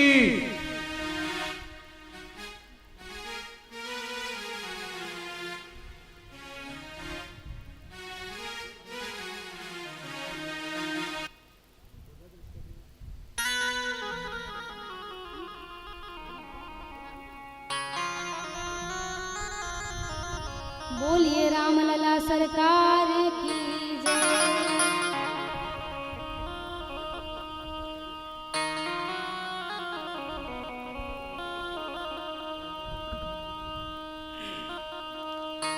स्वागतम स्वागतम स्वागतम आपका।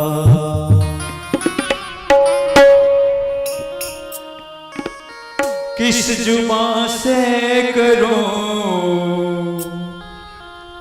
नमन आपका।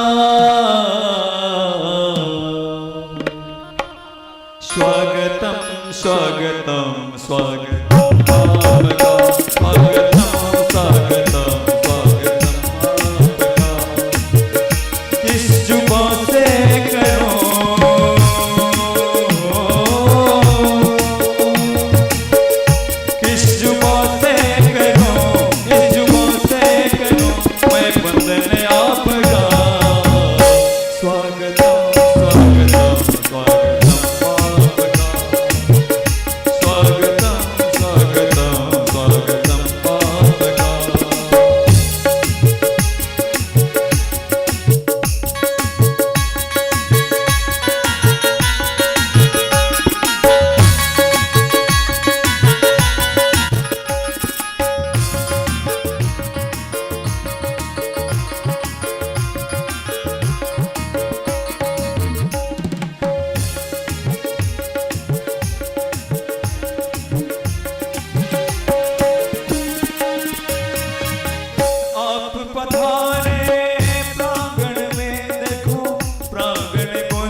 भरत जी की लीला हो गई है, उनको भी यहीं बैठा दीजिए, बैठा दीजिए। अब जयंत की कथा की ओर आगे बढ़ते हैं। जयंत कौन है? इंद्र का बेटा। कौन है जयंत? इंद्र का बेटा है।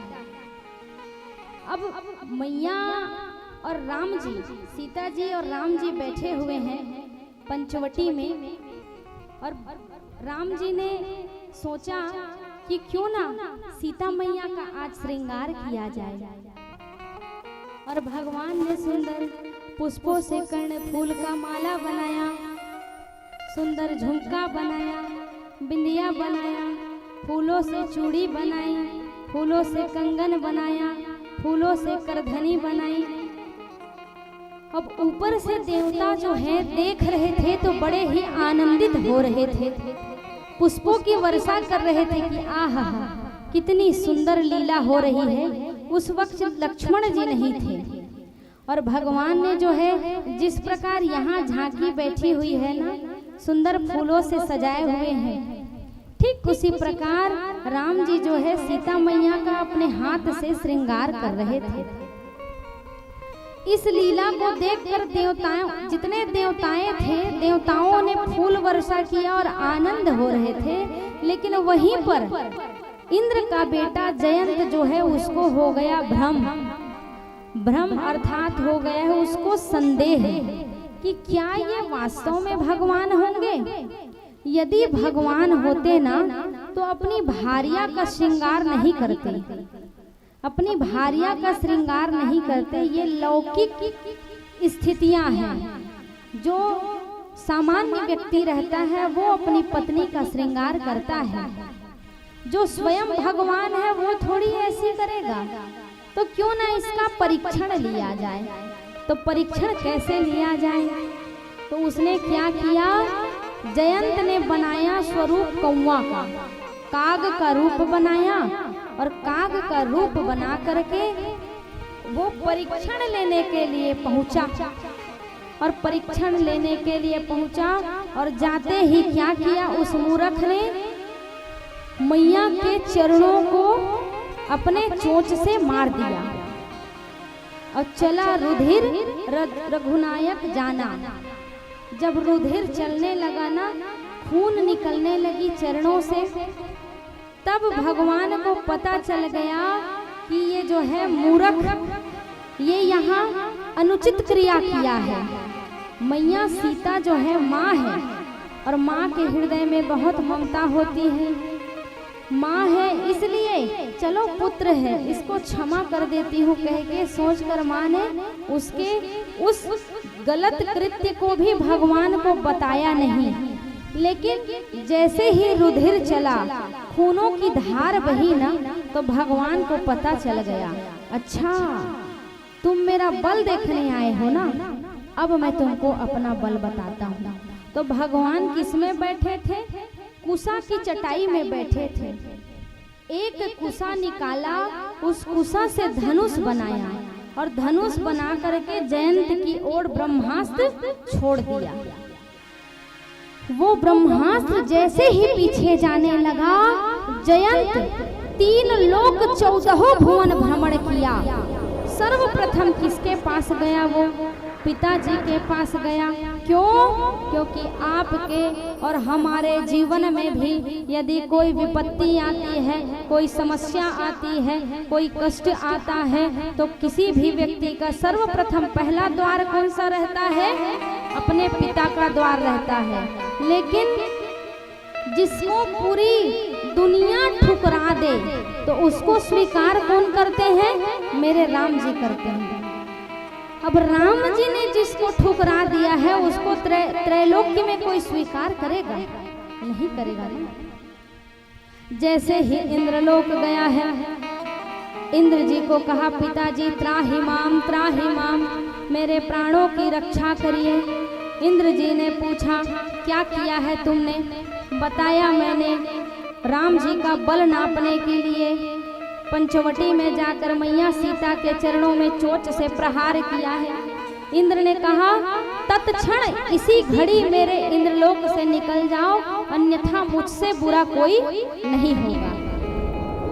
अब पिता ने भी क्या कर दिया, ठुकरा दिया। उसके बाद वो पहुंचा किसके पास, ब्रह्मा जी के पास। ब्रह्मा जी से कहा, हे ब्रह्मा जी, हे ऋषिवर, मेरे प्राणों की रक्षा कीजिए। ब्रह्मा जी ने पूछा, क्या हो गया, कौन सा कृत्य तुम करके आए हो। ब्रह्मा जी को भी बताया कि मैंने मैया सीता जी के चरणों को चोंच से प्रहार किया है। अब जैसे ही ब्रह्मा जी ने सुना कि मैया के चरणों में चोंच से प्रहार किया है, ब्रह्मा जी ने कहा, ये तो एक ब्रह्मास्त्र है, दूसरा ब्रह्मास्त्र मैं छोड़ दूंगा, इसी घड़ी यहाँ से बिल्कुल तुम तुरंत निकल जाओ। ब्रह्मा जी ने भी उसको निकाल दिया। अब वो तीसरे दरवाजे में गए हैं, कहाँ, भोले बाबा के पास। और भोले बाबा कौन है, तुम पुनि राम, राम दीन राती, तुम पुनि राम, राम दीन राती।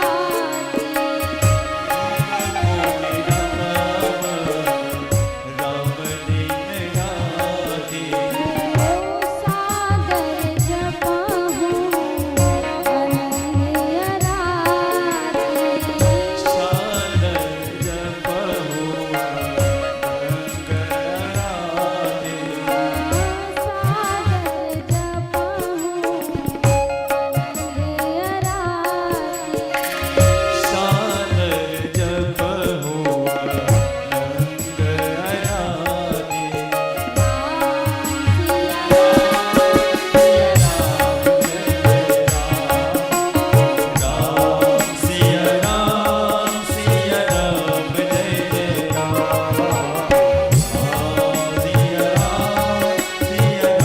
राती।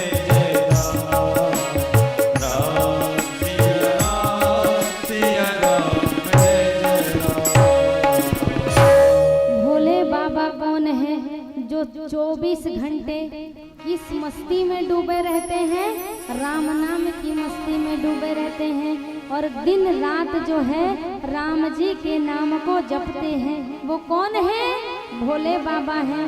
और भोले बाबा राम जी को अपना स्वामी, अपना प्रभु मानते हैं। अब सोचिए, जब स्वयं उनकी मैया सीता जी के चरणों में जयंत चोंच मार के आया है, क्या भोले बाबा उसको स्वीकार करेंगे, नहीं करेंगे ना। और जैसे ही भोले बाबा ने सुना कि तुमने ऐसा कृत्य करके आया है, भोले बाबा ने कहा, अब जो है ना, दूसरा ब्रह्मास्त्र तो नहीं कहूँ, लेकिन त्रिशूल मेरा तुम्हारे पीछे जाएगा और तुम्हारे प्राणों की रक्षा कोई कर नहीं सकेगा, इसलिए तुरंत ही तुम कैलाश पर्वत से दूर चले जाओ। अब जैसे ही वहां से भी निराश होकर जयंत लौटा। अब उनकी जो स्थिति है, अब उनको ये भान हो गया कि अब मुझे कोई स्वीकार करने वाला नहीं है, क्योंकि मानस में भी कहा है, काहू बैठन कहा न ओही, काहू बैठन कहा न ओही, राखी सकई ना राम कर द्रोही, राखी सकई ना राम कर द्रोही, राखी सकई ना राम कर द्रोही। ओ राखी सकई ना राम कर द्रोही। अब वो समझ गया, कौन, जयंत, कि अब मुझे 3 लोक 14 भुवन में कहीं स्थान मिलने वाला नहीं है, क्योंकि भगवान का ब्रह्मास्त्र जब मेरे पीछे आया है, राम जी का मैं बल देखने के लिए गया हूँ, मुझे स्वयं मेरे पिताजी ने भी स्वीकार नहीं किया। लेकिन वहीं पर क्या होता है, जब कोई स्वीकार नहीं करता है तो किसकी दृष्टि पड़ती है? अनंत की। अनंत कौन है? संत सरल चित जगत हित, जो संसार का सोचता है, जो जगत का कल्याण करने वाला है, जिससे आपकी और हमारे भारत की, राष्ट्र की, देश की रक्षा हो रही है, वो संत है। तो संत की दृष्टि जैसे ही उन पर पड़ी, नारद देखा विकल जयंत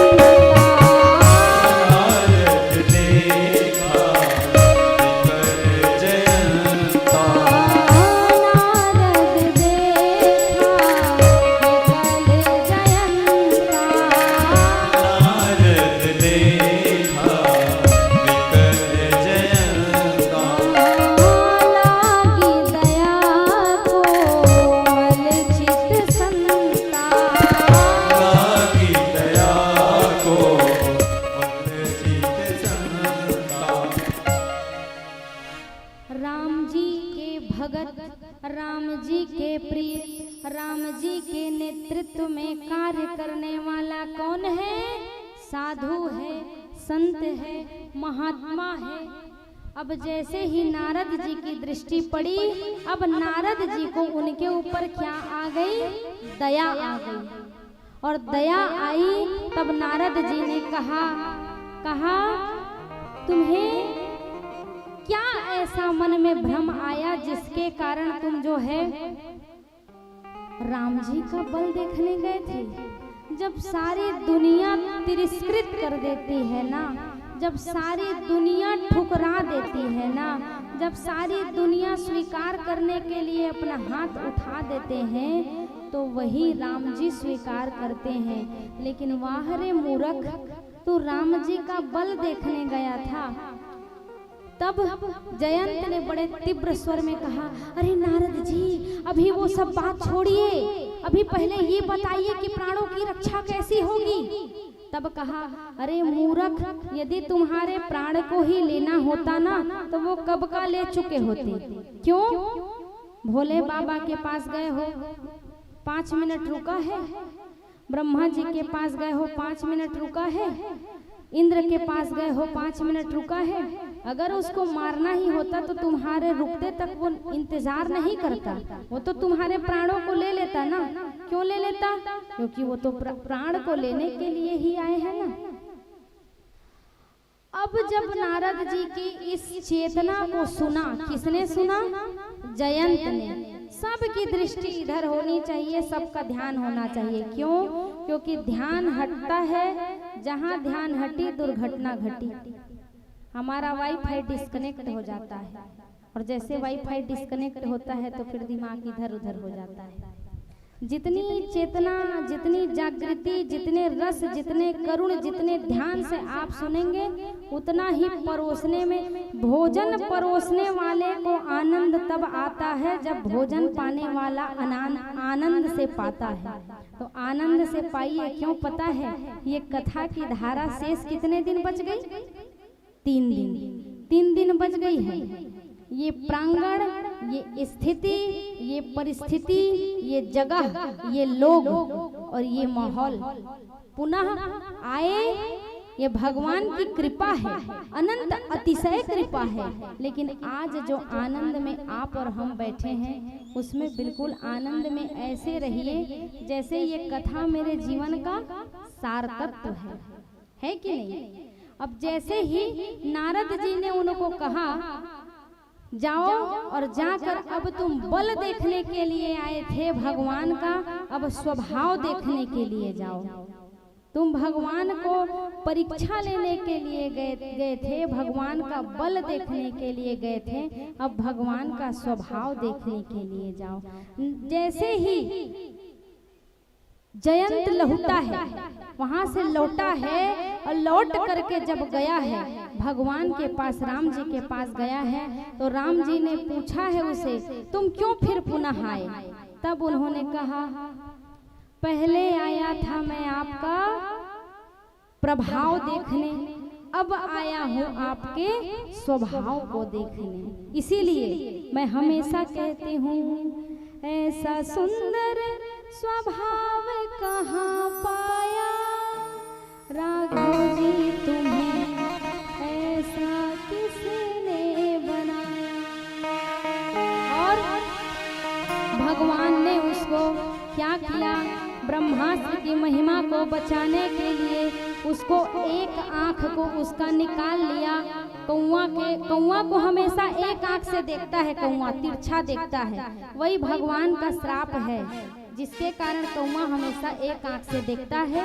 एक आंख से उनको विहीन कर दिया और राम जी के स्वभाव को देखने के लिए वो जयंत वहाँ कहा, मैंने सारे सहारे छोड़ दिए, मैंने सारे सहारे छोड़ दिए, तेरा सहारा काफी है। दोनों हाथ तालियों की सेवा करें। जय श्री राम। सारे सहारे तोड़ दिए, बस तेरा सहारा बाकी, बस तेरा सहारा बाकी। सारे सहारे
दुनिया वाले कहने लगते हैं बहुत बड़े भक्तिन बने हैं, बहुत बड़े पूजा करैया बने हैं, और दुनिया वाले में का करते इल्जाम लगाते, का इल्जाम लगाते, मैंने जब से तुम्हारा नाम लिया इस जग ने बहुत इल्जाम दिया। तुम्हारा नाम लिया जग ने बहुत इल्जाम दिया। जब तूने मुझे यूं थाम लिया, तूने मुझे यूं थाम लिया, अब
भजन लिखने वाला बड़े भाव से शब्दों की गहराई में डूबकर शब्दों की माला बनाकर भजन के माध्यम से पिरोता है।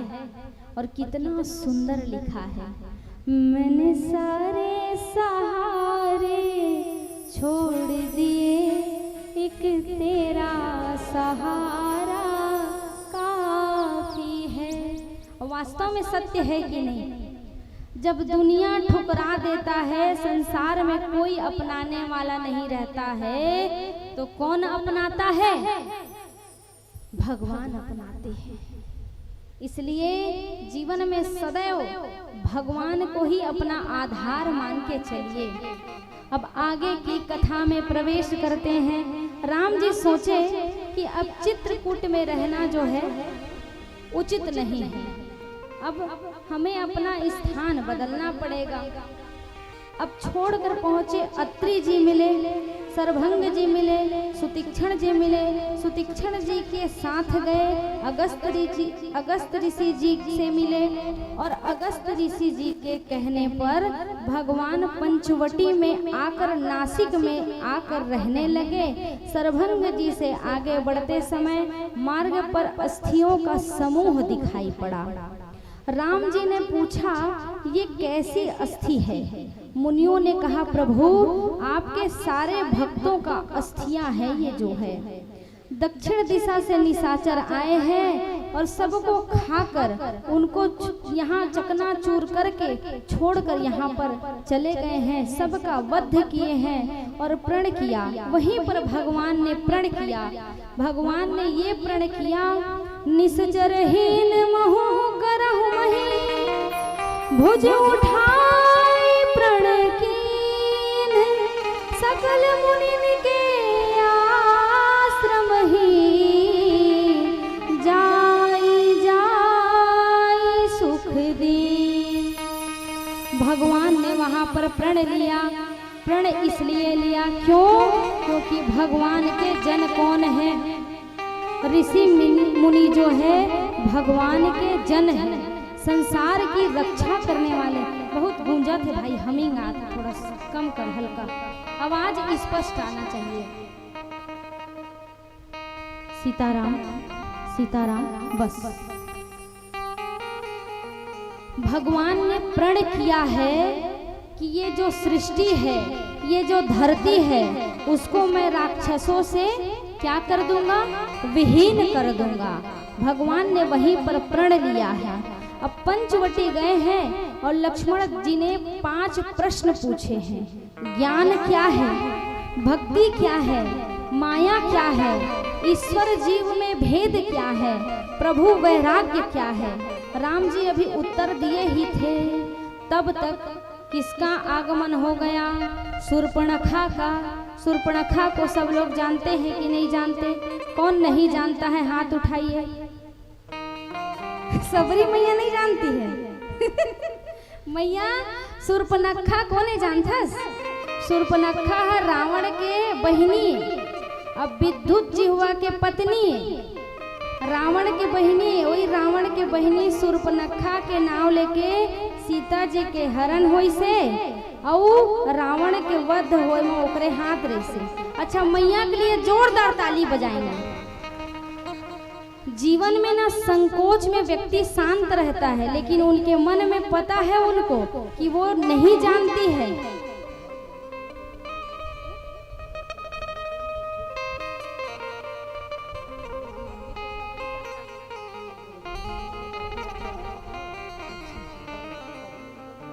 सीताराम जी जैसे झांकी बनाए हुए हैं। अब रावण का वध, रावण जो है सीता मैया का हरण करेंगे। अब शूर्पणखा की कथा आ गई है और ये झांकी जो है भरत चरित्र के लिए बना था, लेकिन विलंब हो गया। पर इनके लिए जोरदार तालियों से स्वागत करेंगे, अभिनंदन करेंगे, अभिवंदन करेंगे, अभिसिंचन करेंगे कि छोटे छोटे बच्चे जो हैं अपनी प्रतिभा दिखा रहे हैं। और राम जी, सीता मैया, लक्ष्मण जी, भरत जी को अपने गंतव्य की ओर ले जाएंगे और रावण और सीता हरण की जो आगे की कथा जो है शुरू होगी।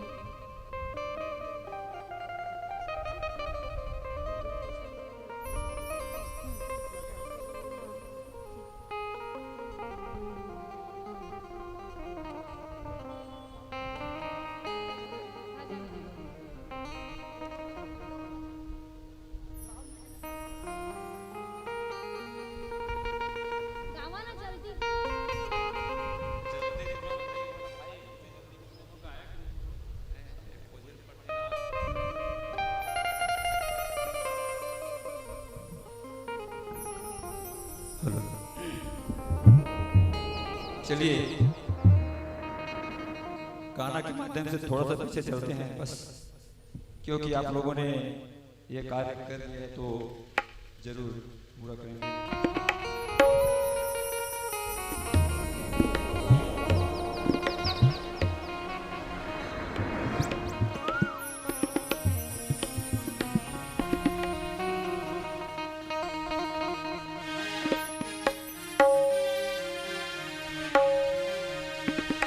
भरत चला रे अपने राजा को मनाने, राजा को मनाने, राजा को मनाने। भरत चला रे अपने राजा को मनाने, भरत चला रे अपने राजा को मनाने।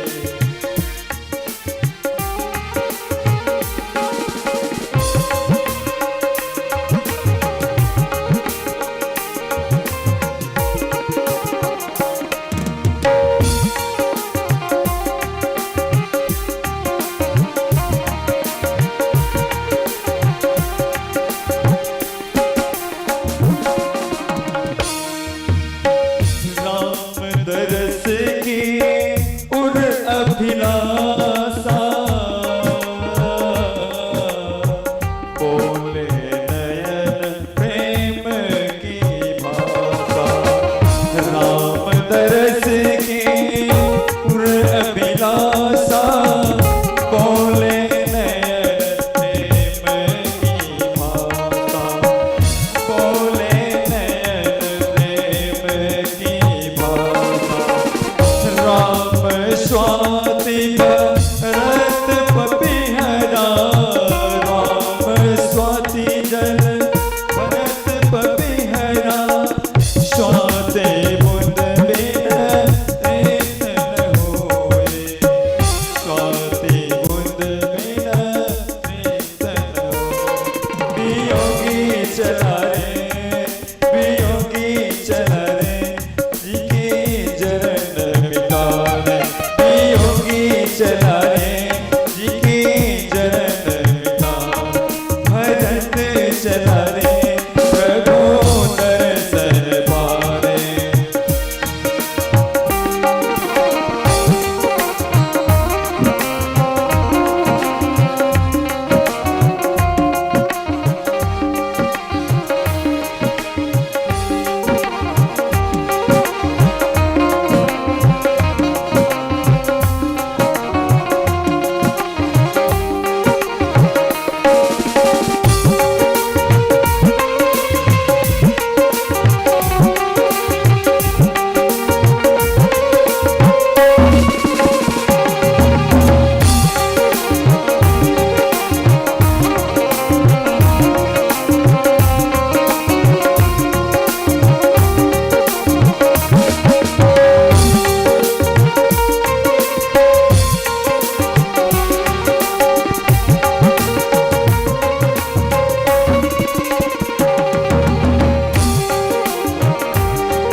अवध राम को अर्पण करने प्रभु का प्रभु चरणों में धरे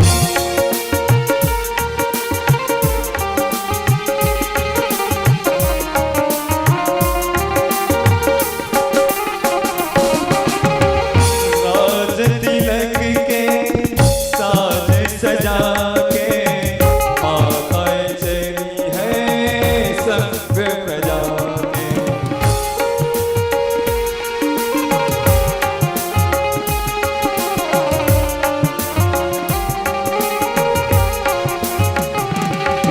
राजा का अधिकार राजा को राजा का अधिकार राजा को देखो कैसे गए लौटाने ओ देखो कैसे गए लौटाने भरत चला रे भरत चला रे देखो राजा को लौटाने भरत चला रे भरत चला रे अपने भैया को मनाने भैया को मनाने भैया को मनाने भैया को मनाने हाँ भैया को मनाने भरत चला रे अपने भैया को मनाने भरत चला रे अपने राम को मनाने भरत चला रे प्रभु दर्शन पाने भरत चला रे अपनो प्रभु पद पाने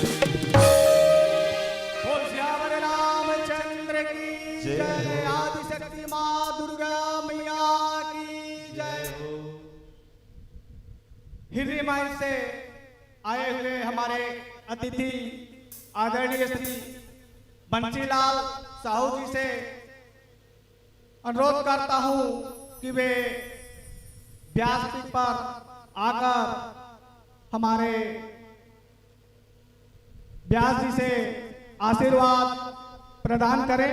आदरणीय बंसीलाल साहू जी हिरनी माई वेदराम यादव जी से भी विनम्र निवेदन है कि वे आए और हमारे व्यास जी से आशीर्वाद प्रदान करें।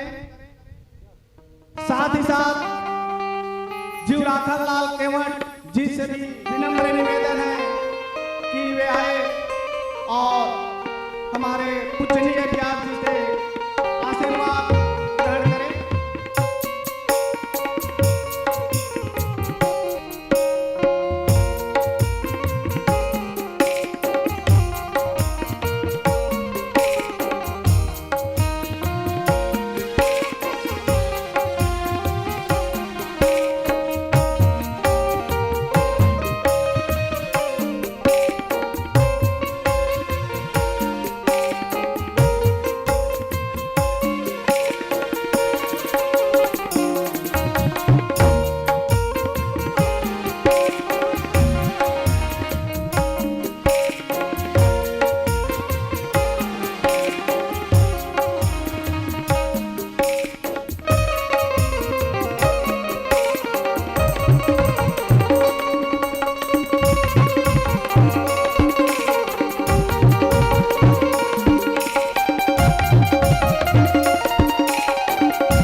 बोलिए सियापति रामचंद्र की जय। अतिथियों का स्वागत करना, सत्कार करना भी एक बहुत बड़ी उपलब्धि होती है। क्यों? क्योंकि अतिथि का आना भी अपने आप में बहुत बड़ा सौभाग्य का विषय है। अतिथि देवो भव, कितना सुंदर साधक ने कहा है, लिखा है और एक संदेश दिया है कि जीवन में कोई भी अतिथि आए तो उसको भगवान के समान आदर सत्कार करिए। क्यों? क्योंकि ना जाने भगवान किस रूप में आकर अपना दर्शन दे। अब यहाँ पर शूर्पणखा की कहानी शुरू होती है। शूर्पणखा की जो है लीला शुरू होती है। माता राम जान डरे ना शूर्पणखा कौन है? बढ़िया है, प्रश्न तो करे तो है, कम से कम चुपचाप बैठे तो नहीं रहे। शूर्पणखा कौन है? शूर्पणखा है रावण की बहन और विद्युत जिह्वा की पत्नी। रावण ने विद्युत जिह्वा को मार दिया है। उसी का बदला लेने के लिए जो है शूर्पणखा ने बहुत बड़ा मन में एक योजना बनाया है और गए हैं। राम जी के चरणों की आकृति को देखा, जैसे ही जमीन पर वो मोहित हो गई और अपनी राक्षसी वेश को बदलकर उसने सुंदरी का वेश धारण किया और जा करके राम जी को कहने लगी, मेरे लायक कोई नहीं मिला है। हाँ, तुमको देखकर मेरा मन थोड़ा सा मान गया है। राम जी बोले, हमको देखकर थोड़ा सा माना है, इसका मतलब यदि हमसे थोड़ा सा भी सुंदर दिखेगा तो ये हमको बदल देगी। ऐसी है शूर्पणखा।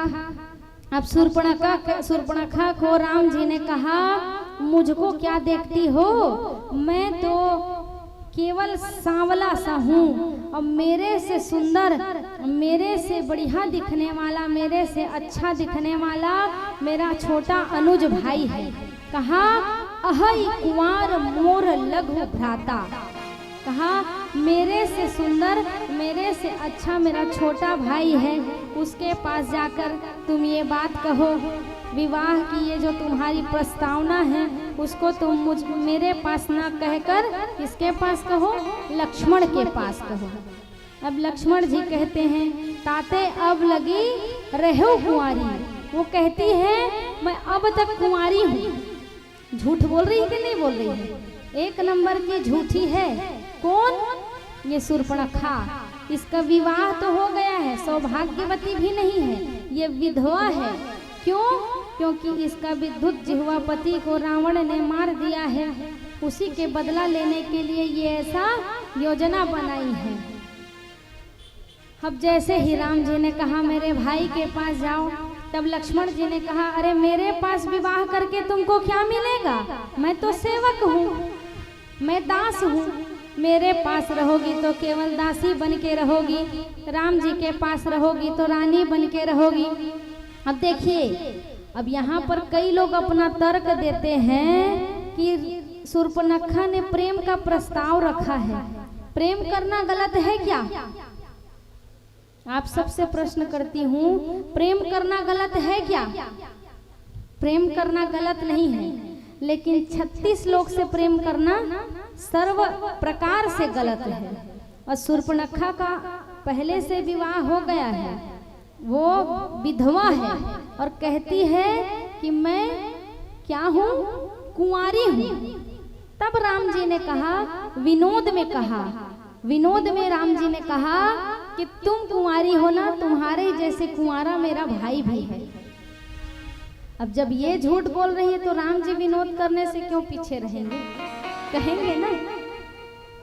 लेकिन जैसे ही लक्ष्मण जी ने कहा कि मैं तो इनका दास हूँ, वो तो राजा हैं, प्रभु समर्थ कौशलपुर राजा, कहा ये तो राजा है और मैं इनका दास हूँ, अब दासी बनना चाहोगी कि रानी बनना चाहोगी?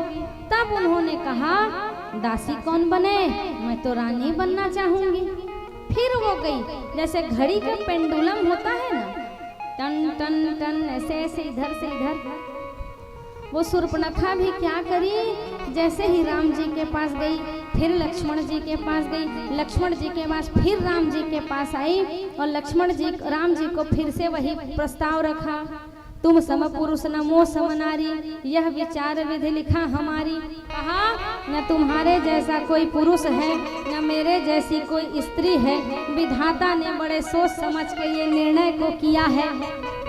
लेकिन राम जी ने फिर कहा मेरे साथ रहोगी तो तुमको हमेशा कष्ट भोगना पड़ेगा, और मैं एक पत्नी व्रतधारी हूँ, मैं सीता जी के अलावा किसी पर स्त्री को देखता भी नहीं हूँ, और पति हो ना तो राम जी के जैसा पति हो भैया।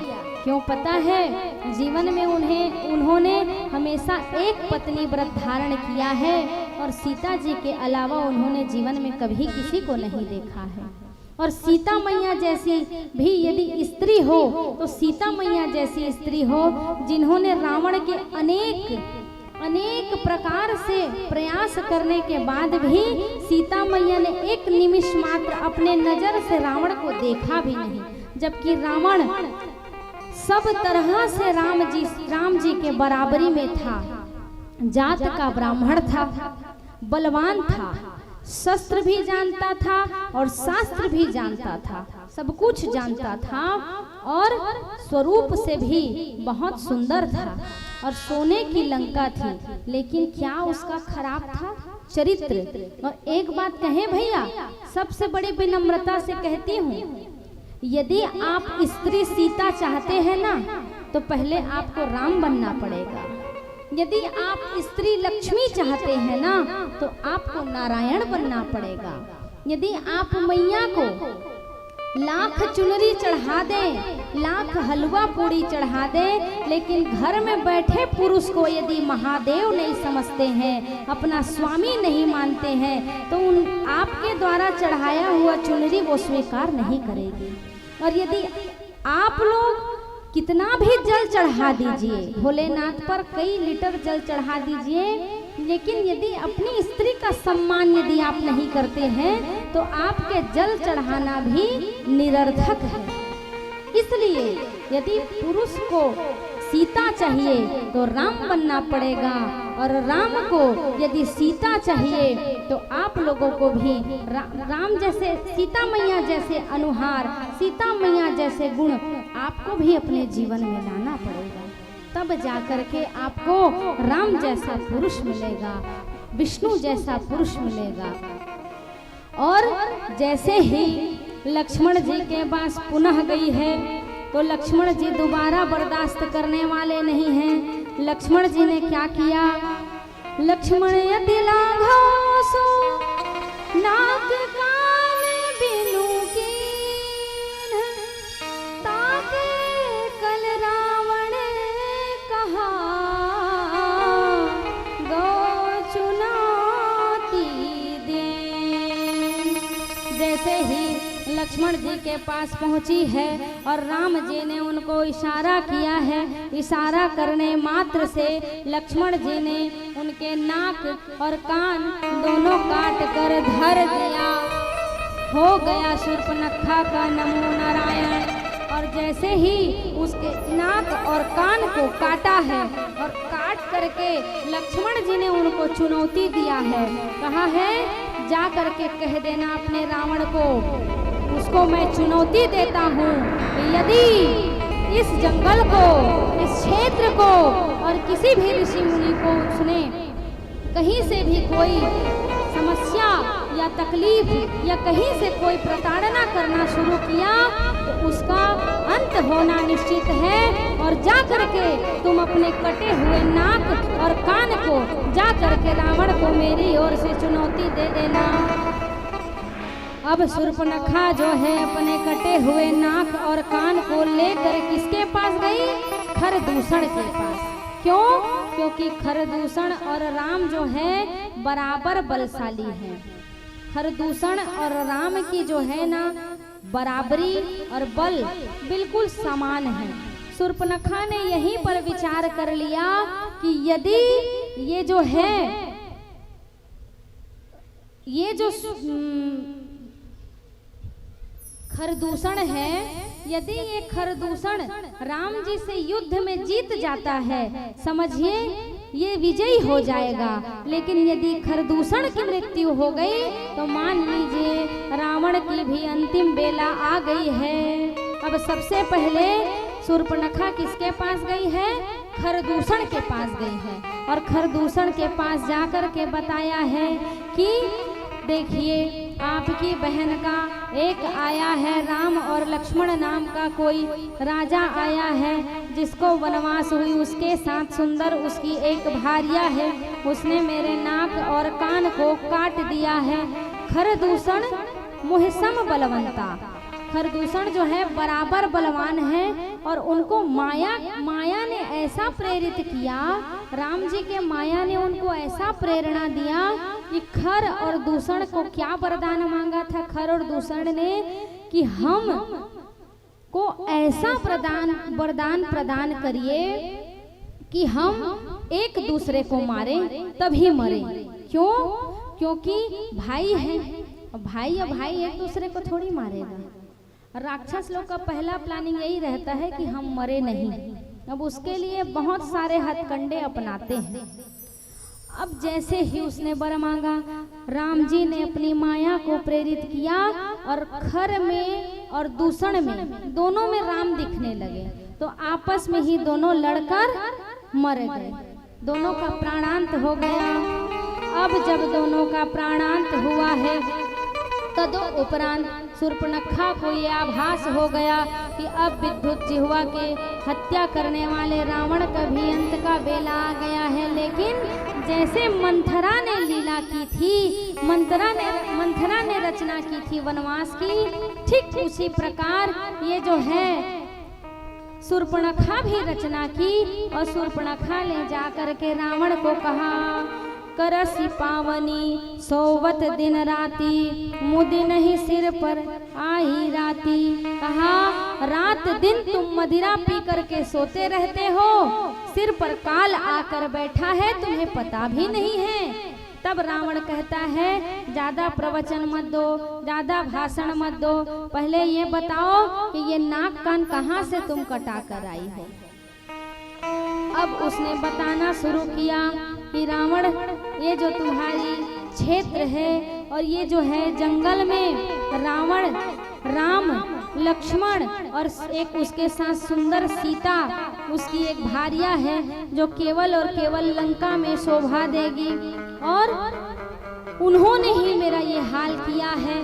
तब रावण ने कहा तुमको तो सीधे खरदूषण के पास जाना चाहिए। तो शूर्पणखा ने कहा गई थी मैं खरदूषण के पास, तो क्या हुआ, आपस में दोनों एक दूसरे को मारे और मर गए। तब रावण को ये अंदर आत्मा से ये आभास हो गया कि अवश्य ही भगवान ने अवतार ले लिया है। खरदूषण मोह सम बलवंता, तिनहि कुमार ही बिनु भगवंता। वो जान गया खरदूषण जो है मेरे समान बलशाली है, अब यदि उसका प्राणांत हो गया तो मेरा भी प्राणांत हो सकता है। क्यों ना रावण की अंदर आत्मा कहती है क्यों ना माला उठाऊं और मैं भी क्या करने लग जाऊं, भगवान का नाम जपने लग जाऊं। लेकिन तामसी शरीर है, तामसी शरीर में भजन नहीं होता है भैया। इसीलिए क्या कहा गया है, कहते हैं अपने आहार को हमेशा शुद्ध रखिए। क्यों? जैसा चित्त वैसा चरित्र, जैसा पियो पानी वैसी बनी बानी, जैसा खाओ अन्न वैसा बने मन, जैसी सुनो बानी वैसी बनी बानी। इसलिए हमेशा अपने आहार को शुद्ध रखिए। व्यासपीठ से बार बार ये नम्र निवेदन करती हूँ, पहले के क्रम में भी कहा है, वनस्पति ने हमें भोज्य पदार्थ बहुत कुछ दिया है, लेकिन हम मांस भक्षण करते हैं। ये बहुत बड़े शर्म की विषय है कि हम मांस भक्षण करते हैं। हे मैया, आप सबसे निवेदन मेरा कि वनस्पति ने जो आपको भोज्य पदार्थ दिया है आप उसको स्वीकार करिए। किसी पशु की हत्या करके अपने उदर की शांति मत करिए। अरे हो ही भजन न तामस देहा,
सियापति रामचंद्र की जय। अब रावण को ये पता है कि ये तामसी शरीर है, इससे भजन होने वाला नहीं है। अब जब भजन नहीं हो सकता है तो क्यों ना मैं शत्रुता कर लूं, और शत्रुता कर लूंगा तो क्या पता शत्रुता करते करते में राम जी मुझे दर्शन दे देंगे, क्या पता इस चोला का उद्धार राम जी के हाथ से हो जाएगा। तो रावण ने क्या करना शुरू कर दिया, शत्रुता करना शुरू कर दिया। अब एक विचार बनाया कि शत्रुता करने के लिए कोई ना कोई कारण चाहिए ना, बिना कारण के तो कोई शत्रुता हो नहीं सकती है। तब इस रावण ने सोचा कि ऐसा विचार किया जाए कि कुछ न कुछ ऐसी योजना की जाए जिससे शत्रुता हो। तब मारीच के पास गए हैं। इधर एकांत पाकर राम जी ने लक्ष्मण जी से कहा, सीता मैया, अब लक्ष्मण जी तो सामने है नहीं। तब राम जी ने एकांत पा करके सीता मैया को कहा, हे सीते, आप ऐसी कृपा कीजिए और मेरे नम्र निवेदन को स्वीकार कीजिए।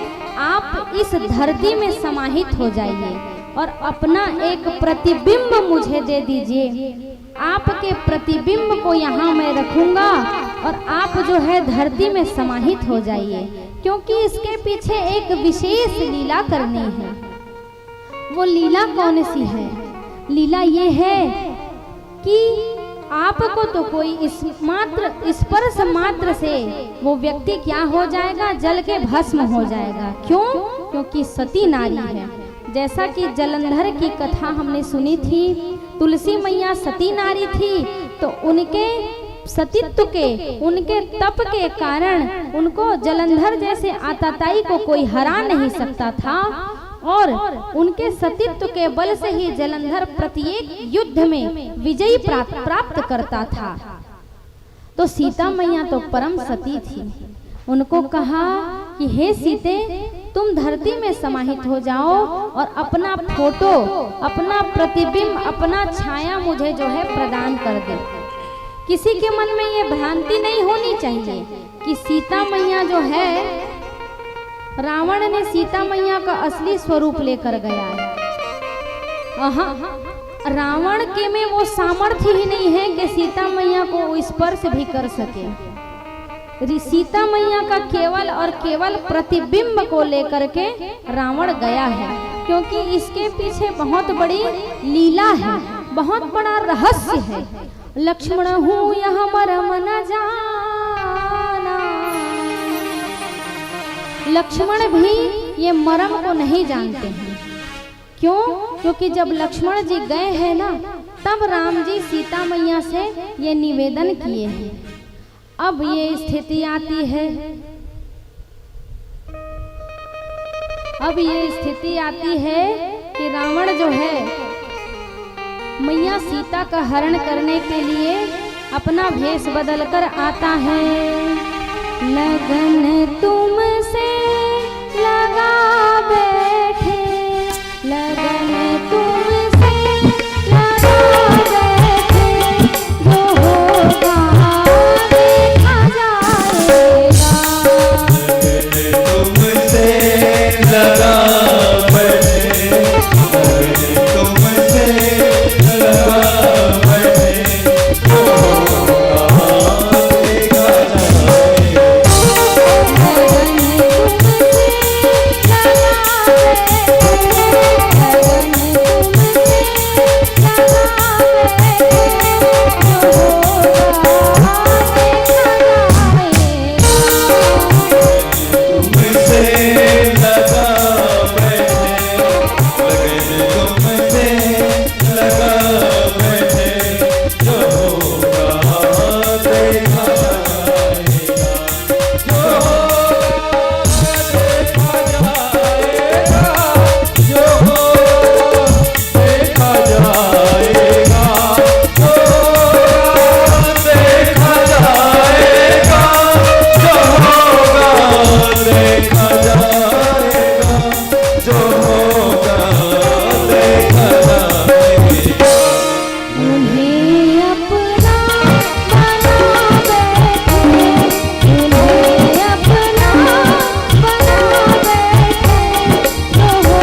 करते थे, वो चुप चुप याद करते थे। शर्म हम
बोलिए सियापति रामचंद्र की जय। अब जैसे ही रावण आया है, साधु के वेश में आया है और लक्ष्मण जी ने एक रेखा लांघ कर गई है। कहा, हे भाभी, हे मैया, आप इस रेखा को लांघ करके आप बाहर मत जाना भाभी। क्यों? क्योंकि ये जो घनघोर वन है ना, ये जो जंगल है ना, यहाँ निशाचरों की बहुत ज्यादा अत्याचार और आगमन होते रहता है। हे भाभी, मेरे भैया कष्ट में हैं, वो आवाज लगा रहे हैं, लेकिन मुझे ये पता है कि ये भैया का आवाज नहीं हो सकता है। लेकिन जैसे ही सीता मैया ने बार बार कहा कि हे लक्ष्मण, तुम्हें सुनाई नहीं दे रहा है, तुम्हारे भैया कितने करुण पुकार कर रहे हैं, तुम्हें जाना चाहिए और अपने भैया के प्राणों की रक्षा करनी चाहिए। और जैसे ही लक्ष्मण जी गए हैं जंगल की ओर, राम जी की आवाज सुनाई दिया, हे लक्ष्मण, हे तात। लेकिन ये आवाज राम जी की आवाज नहीं थी, ये आवाज माया का रूप धरने वाले मारीच की आवाज थी। और जैसे ही लक्ष्मण जी ने सीता मैया के लिए रेखा खींची है और खींच करके जैसे ही राम जी के पास गए हैं, तुरंत ही रावण जो है स्वरूप को बदल कर साधु का वेश बना करके भिक्षा मांगने के लिए मैया सीता के द्वार तक आ जाता है और आ करके आवाज लगाता है, भिक्षाम देहि, भिक्षाम देहि, भिक्षाम देहि। लेकिन मैया सीता जो है दूर से ही बात करती है, दूर से ही कहती है कि हे विप्रदेव, हे साधु, मैं आपको सूखा सूखा अन्न जल प्रदान कर सकती हूँ, लेकिन अभी जो है मेरे स्वामी घर पर नहीं है और मेरे देवर ने मुझे ये कहकर बाहर गए हुए हैं कि ये रेखा लांघ कर आपको बाहर नहीं जाना है। तो हे विप्रवर, मैं आपसे निवेदन करती हूँ, मैं आपसे विनती करती हूँ और आपसे मैं कहती हूँ कि हे विप्रवर, मेरे द्वारा दिया गया भिक्षा आप स्वीकार करिए और हे विप्र आप रुष्ट ना होइए। लेकिन रावण वहीं पर बड़े क्रोध से कहता है, नहीं, मैं तुम्हारी भिक्षा को स्वीकार नहीं करूँगा। यदि देना ही है तो मुझे तुम अपने समक्ष आकर के बैठ करके इस रेखा को लांघ करके आकर के जब तुम मुझे प्रदान करोगी तब मैं स्वीकार करूंगा। क्यों? क्योंकि तुम मुझे साधारण ऋषिवर समझती हो, मैं साधारण ऋषिवर नहीं हूँ। मेरे एक श्राप देने मात्र से तुम्हारे पति की, तुम्हारे देवर की और तुम्हारी दुर्गति हो सकती है। लेकिन मैया सीता फिर करुण स्वर में कहती है, हे विप्रवर, आप ऐसे श्राप देने वाले वाक्य को ना कहिए। मैं आपसे बार बार निवेदन करती हूँ, विनती करती हूँ, हे विप्र आप स्वीकार करिए, मैं जो आपको दे रही हूँ उसको आप स्वीकार करिए। और जैसे ही मैया सीता ने उस रेखा को लांघा है, मैया ने उस रेखा को लांघा है, रावण ने तत्क्षण हाथ को पकड़ लिया और सीता मैया को पकड़ करके अपने पुष्पक विमान में बैठाकर तुरंत ही सीता मैया को लेकर के चले गए हैं। बोलिए श्रीरामचंद्र की। और यहाँ पर रावण ले जाया, सीता मैया को लेकर चले गए हैं। सीता मैया करुण पुकार कर रही है और जैसे ही सीता मैया के करुण पुकार को सुना है, राम जी और लक्ष्मण जी त्वरित आते हैं और आकर देखते हैं तो सीता मैया उस जगह पर उपस्थित नहीं रहती है। और इस स्थिति को देख करके राम जी हैं विलाप करने लगते हैं। सीता मैया की याद में रघुपति अनुजहि आवत देखी, रघुपति अनुजहि आवत देखी, अनुजहि आवत देखी, वाहिज चिंता कीन्ह विसेखी, वाहित चिंता कीन्ह विसेखी, वाहिज चिंता कीन्ह विसेखी। वाहित चिंता कीन्ह विसेखी।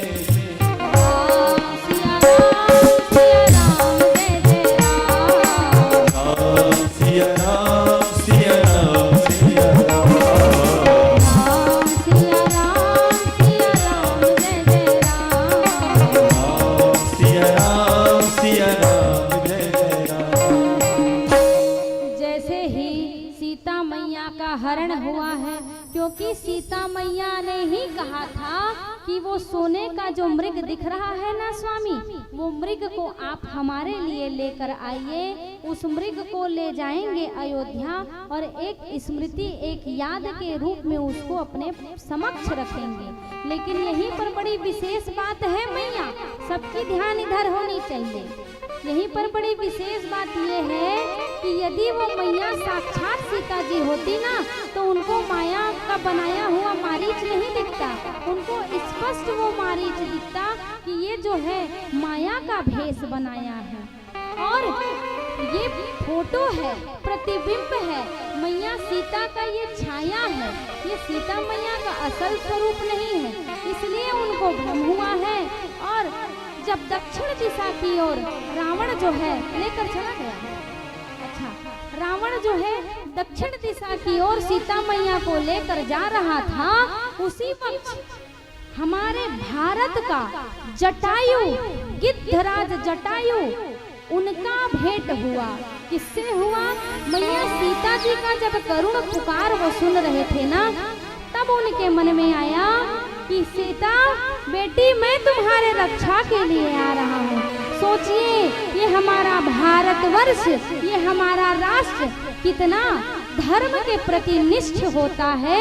जो एक गिद्ध, एक जटायु भी स्त्री के जब दामन में आंच लगने की पारी आती है ना भैया, तब वो पुरुष, तो पुरुष वो गिद्धराज जटायु भी एक स्त्री के आंचल को ढकने के लिए, उसके मान सम्मान की रक्षा करने के लिए, एक गिद्धराज जटायु भी अपने प्राणों की आहुति देने के लिए वहां चला जाता है।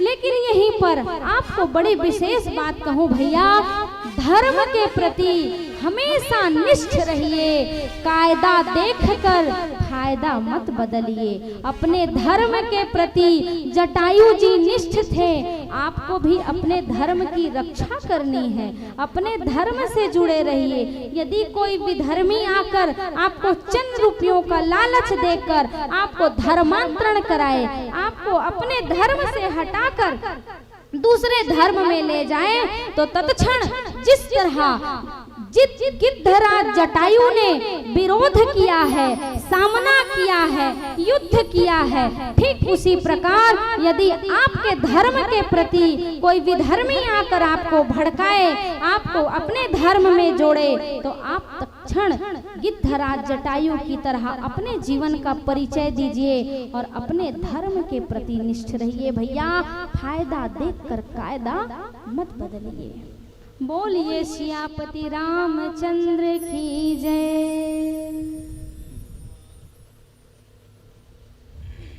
भजन गा दे।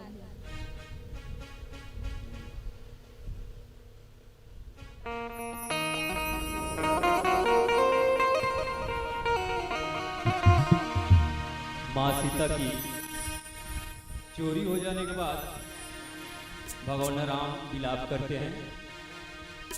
किस तरह करते हैं? भजन आधुनिक है, शब्दों पे ध्यान देंगे।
बड़ी ही ये एक मार्मिक प्रसंग भी है। जब गिद्धराज जटायु के दोनों पंख को काट दिए जाते हैं। एक बार जब जटायु जी उनसे युद्ध करता है ना, तो गिद्धराज जटायु रावण से जीत जाते हैं, लेकिन रावण जो है विधर्मी है। माया को प्रेरित करके उसने गिद्धराज जटायु को पीछे से वार किया और गिद्धराज जटायु जो जी हैं उनके दोनों पंख को काट दिया। और आज ये भी स्थिति परिस्थिति और वो समय आया है कि गिद्धराज जटायु ने सीता मैया के लाज को बचाने के लिए, सीता मैया के प्राणों की रक्षा करने के लिए अपने प्राणों की आहुति दे दी। वो एक एक क्षण एक एक समय अपने श्वास को रोक कर रखे हैं कि राम जी लक्ष्मण जी को यदि मैं देखूंगा तो उनको एक दिशा बता दूंगा कि इस ओर में जो है आताताई रावण सीता मैया को लेकर के गया है। वो जटायु जी थे जिन्होंने अपने धर्म की रक्षा करने के लिए अपने प्राणों की आहुति दे दी। अब जैसे ही राम जी आए हैं, गिद्धराज जटायु को अपने गोद में बैठाए हैं और गोद में सिर को रख कर कहते हैं, हे तात, आप मेरे पिता के मित्र हैं। हे तात, यदि आप कहें तो आपको बिल्कुल स्वस्थ कर दिया जाएगा। तात, आप जीवित हो जाइए, कुछ दिन और जिंदा रह लीजिए, जीवन जी लीजिए। लेकिन गिद्धराज जटायु जी कहते हैं, अब आपके दर्शन के बाद इस जीवन को जीने की कोई उत्कंठा नहीं है राम। आपको मैंने दर्शन पा लिया, मानो मेरा जीवन कृतार्थ हो गया। राम जी को इतना तकलीफ है, इतना करुण है, इतना दुख है, लेकिन राम जी उनके जख्म को देखकर राम जी रोते भी नहीं हैं। पता है क्यों? क्योंकि यदि मेरे आंखों से आंसू की झरझर धारा बहेगी ना, तो ये आंसू अगर गिद्धराज जटायु जी के शरीर में पड़ेगी तो गिद्धराज जटायु को बहुत पीड़ा होगी। क्यों? क्योंकि आंसू जो है, आंसू में नमक की मात्रा होती है और कभी भी कोई चोट लगता है ना, तो यदि नमक लग जाए तो उसमें बहुत पीड़ा होने लगती है। वहीं पर गिद्धराज जटायु को मेरे राम जी ने स्वीकार किया है और उनका भी अंत्येष्टि किया है, उनका भी है क्रिया अपने राम जी ने अपने हाथ से किया है। वाह रे गिद्धराज जटायु, जो सौभाग्य राजा दशरथ को नहीं मिला है, वो सौभाग्य आज गिद्धराज जटायु को मिला है। ये सौभाग्य, ये उनका धर्म के प्रति रक्षा करना, ये जीवन में हमें सीख देती है कि आपको हमें अपने धर्म के रक्षा के लिए यदि प्राणों की आहुति भी देनी पड़े ना, तो देर नहीं करना चाहिए। उसके बाद बड़ी ही सुंदर लीला आती है माता सबरी की। सबरी मैया कौन है भैया? यदि हम सबरी मैया के जन्म के पूर्व की कथा को थोड़ा ध्यान दें तो सबरी मैया अपने पूर्व जन्म में एक रानी थी, राजा की रानी थी। बड़े ध्यान से सुनिएगा, राजा की रानी थी और राजा की रानियों को एक बंधन होता है, वो अपने महल से निकल कर ना ही विचरण कर सकती है और न ही कहीं भाव में, पूजा में, भक्ति में प्रवेश कर सकती है अकेले। उनको राजसी पद में रहने दीजिए भैया, कथा में थोड़ा सा विघ्न होता है, रहने दीजिए। सीता मैया को ले आइएगा। अच्छा, सीता मैया चली गई है ना, राम जी का चरण धोइए। सबरी मैया है यहाँ पर। अब जब कथा चलेगी तब उसी के अनुसार करेंगे, क्योंकि कथा में बीच में जैसे ही कुछ होता है मेरे दिमाग से सब चीज़ हट जाता है।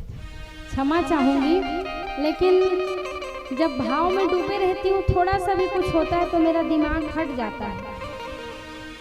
सबरी मैया रानी थी पूर्व जन्म में, और राजा की रानी थी ना। एक बार राजा अपनी रानी को लेकर के भ्रमण में निकले, और जब भ्रमण में निकले ना तो गंगा के किनारे कीर्तन हो रहा था।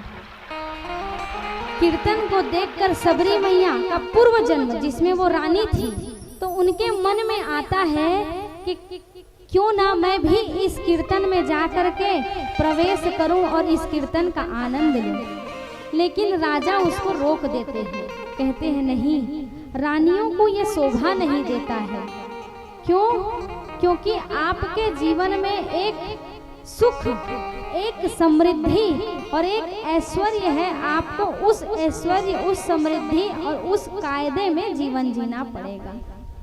सबरी मैया का जो पूर्व जन्म में जब वो रानी थी और जब राजा ने उनको इस बात को कहकर रोका ना, तो उसी समय वो रानी ने भगवान से गंगा के तट में ये प्रार्थना किया कि हे भगवती, हे गंगा, आने वाले जन्म में मुझे किसी भीलनी के घर भी अवतार मिले तो स्वीकार है।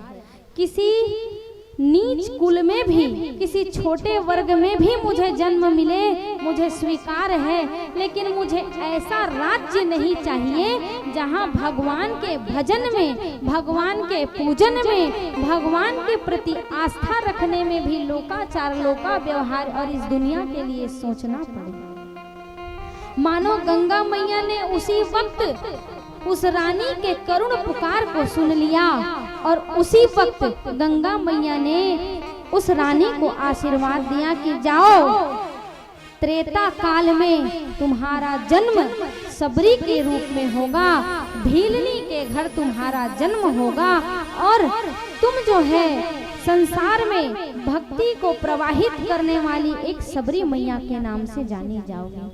अच्छा, एक मेरा प्रश्न है, कोई बताए तो उनके लिए व्यासपीठ से बहुत बड़ा सम्मान होगा। सबरी मैया का जन्म कहाँ हुआ है? सबरी मैया का स्थान कहाँ है? कोई बता पाएगा? इधर बताओ, खड़े होके बताओ। जोरदार ताली बजाइए इस गुड़िया के लिए।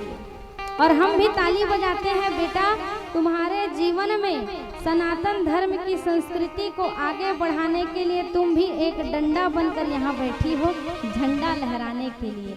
बहुत बड़ा सौभाग्य का विषय है भैया। हमारी बेटी, हमारी छोटी सी बच्ची इतने बड़े प्रांगण में हाथ उठाकर बोली है। छत्तीसगढ़ में शिवरी नारायण स्थान है, वहीं सबरी मैया का स्थान है ना? लेकिन पता नहीं होता है। जैसे महात्मा की कथा निकली तब रामचरितमानस की चौपाई, सोरठा, दोहा, छंद सबको याद है, लेकिन ये नहीं पता है कि ये रामचरितमानस की कथा है। तो जैसे ही सबरी मैया को ये आशीर्वाद मिला है कि जाओ तुम भीलनी के जात में अवतार लोगी और तुम्हारा नाम सबरी होगा। अब वो सबरी मैया को तो आशीर्वाद था, उनको वरदान प्राप्त था, बचपन से ही वो पूजा पाठ में निपुण थी। भैया नाराज थोड़ी हो गए हैं? नहीं हुए हैं ना? ये कथा आपका और मेरा समान है। सबसे ज्यादा कथा में आनंद तब आता है जब कथा धारा प्रवाह चलता है। वास्तविकता आज हमारे 6वां दिन है ना कथा कि 7वां दिन? 7वां दिन। 7वां दिन कथा चल रहा है। आपको सत्य बताऊं, शरीर की कुछ समस्याओं से गुजर रही हूँ, लेकिन भाव से भगवान क्या मेरे से बोलवाते हैं। एक कल्याणपुर की धरा में बैठकर वो देवी के नेतृत्व में मेरे द्वारा कथा हो रहा है। मेरे को आता कुछ नहीं है, और आप लोगों का स्नेह, आप लोगों का प्रेम और ये मैया लोग का आशीर्वाद मेरे को यहाँ बैठाया है।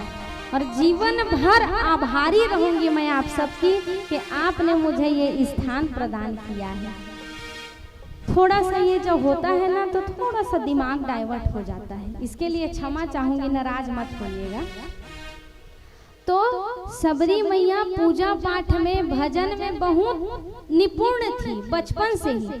और तुहर और हमर सब्बे के जीवन में इसलिए होते का होते, जब हमर लइका अति पूजा पाठ करे लगते ना, अति कीर्तन भजन गाए लगते, और कोनो लइको मन हा बाबू पिला मन घलो बड़ ज्यादा भजन करे लगते, तो एके ठमन में शंका आथे का जाना था, कहूँ साधु तो झन हो जावे, कहूँ भक्तिन तो झन हो जावे। सबसे बड़ी चिंता दाई दादा के केठी चिंता। और वही मेरे भैया अगर वही लड़का कराटा सीखे जाही ना, अब बैडमिंटन सीखे जाही, के जूडो सीखे जाही, के क्रिकेट खेले जाही, के डांसिंग क्लास सीखे जाही, तो दाई दादा ला चिंता नहीं होवे। और चिंता कब होते जाना था, जब भक्ति में जुड़ते था। आई है ना बहुत छोटे सोचे, जिन दिन हमन ये मानबो ना कि हमार गर्भ है धन्य है, जिन हमार घर में एक ठी भक्त है अवतार ले। दूठी अगरबत्तियों जलात लइका ला देखा ना, तो जाके शाबाश बेटा शाबाश बेटी कहे करा, ओकर प्रोत्साहन बढ़ाए करा। वो लइका के संस्कार बहुत अच्छा है, जेकर ना लेके वह सबरी जी के स्थान ला टप ले बता दी। अगर ओकर घर के संस्कार अच्छा नहीं रहतीस तो लइका नहीं जानतीस का बतावा। आपको हमको ये विचार करना चाहिए कि यदि हमारा बच्चा धर्म से सत्कर्म से सनातन संस्कृति से जुड़ रहा है तो धन्य है हम माँ बाप, और धन्य है हमारा संस्कार जो हमारा बच्चा हमारी संस्कृति से जुड़ रहा है। लेकिन यहाँ चिंता हो जाती है। ठीक उसी प्रकार मैया सबरी के माता पिता को भी चिंता होने लगी, और चिंता हुई तो उन्होंने विचार किया कि क्यों ना अब सबरी का विवाह कर दिया जाए। सबरी की विवाह की योजना बनाई गई। सबरी मैया को पता भी नहीं था कि मेरा विवाह होने वाला है। सखी से पूछा कि ये इतने जीव बंधे हुए हैं, ये जीव किस लिए किस निमित्त यहाँ पर लाए गए हैं।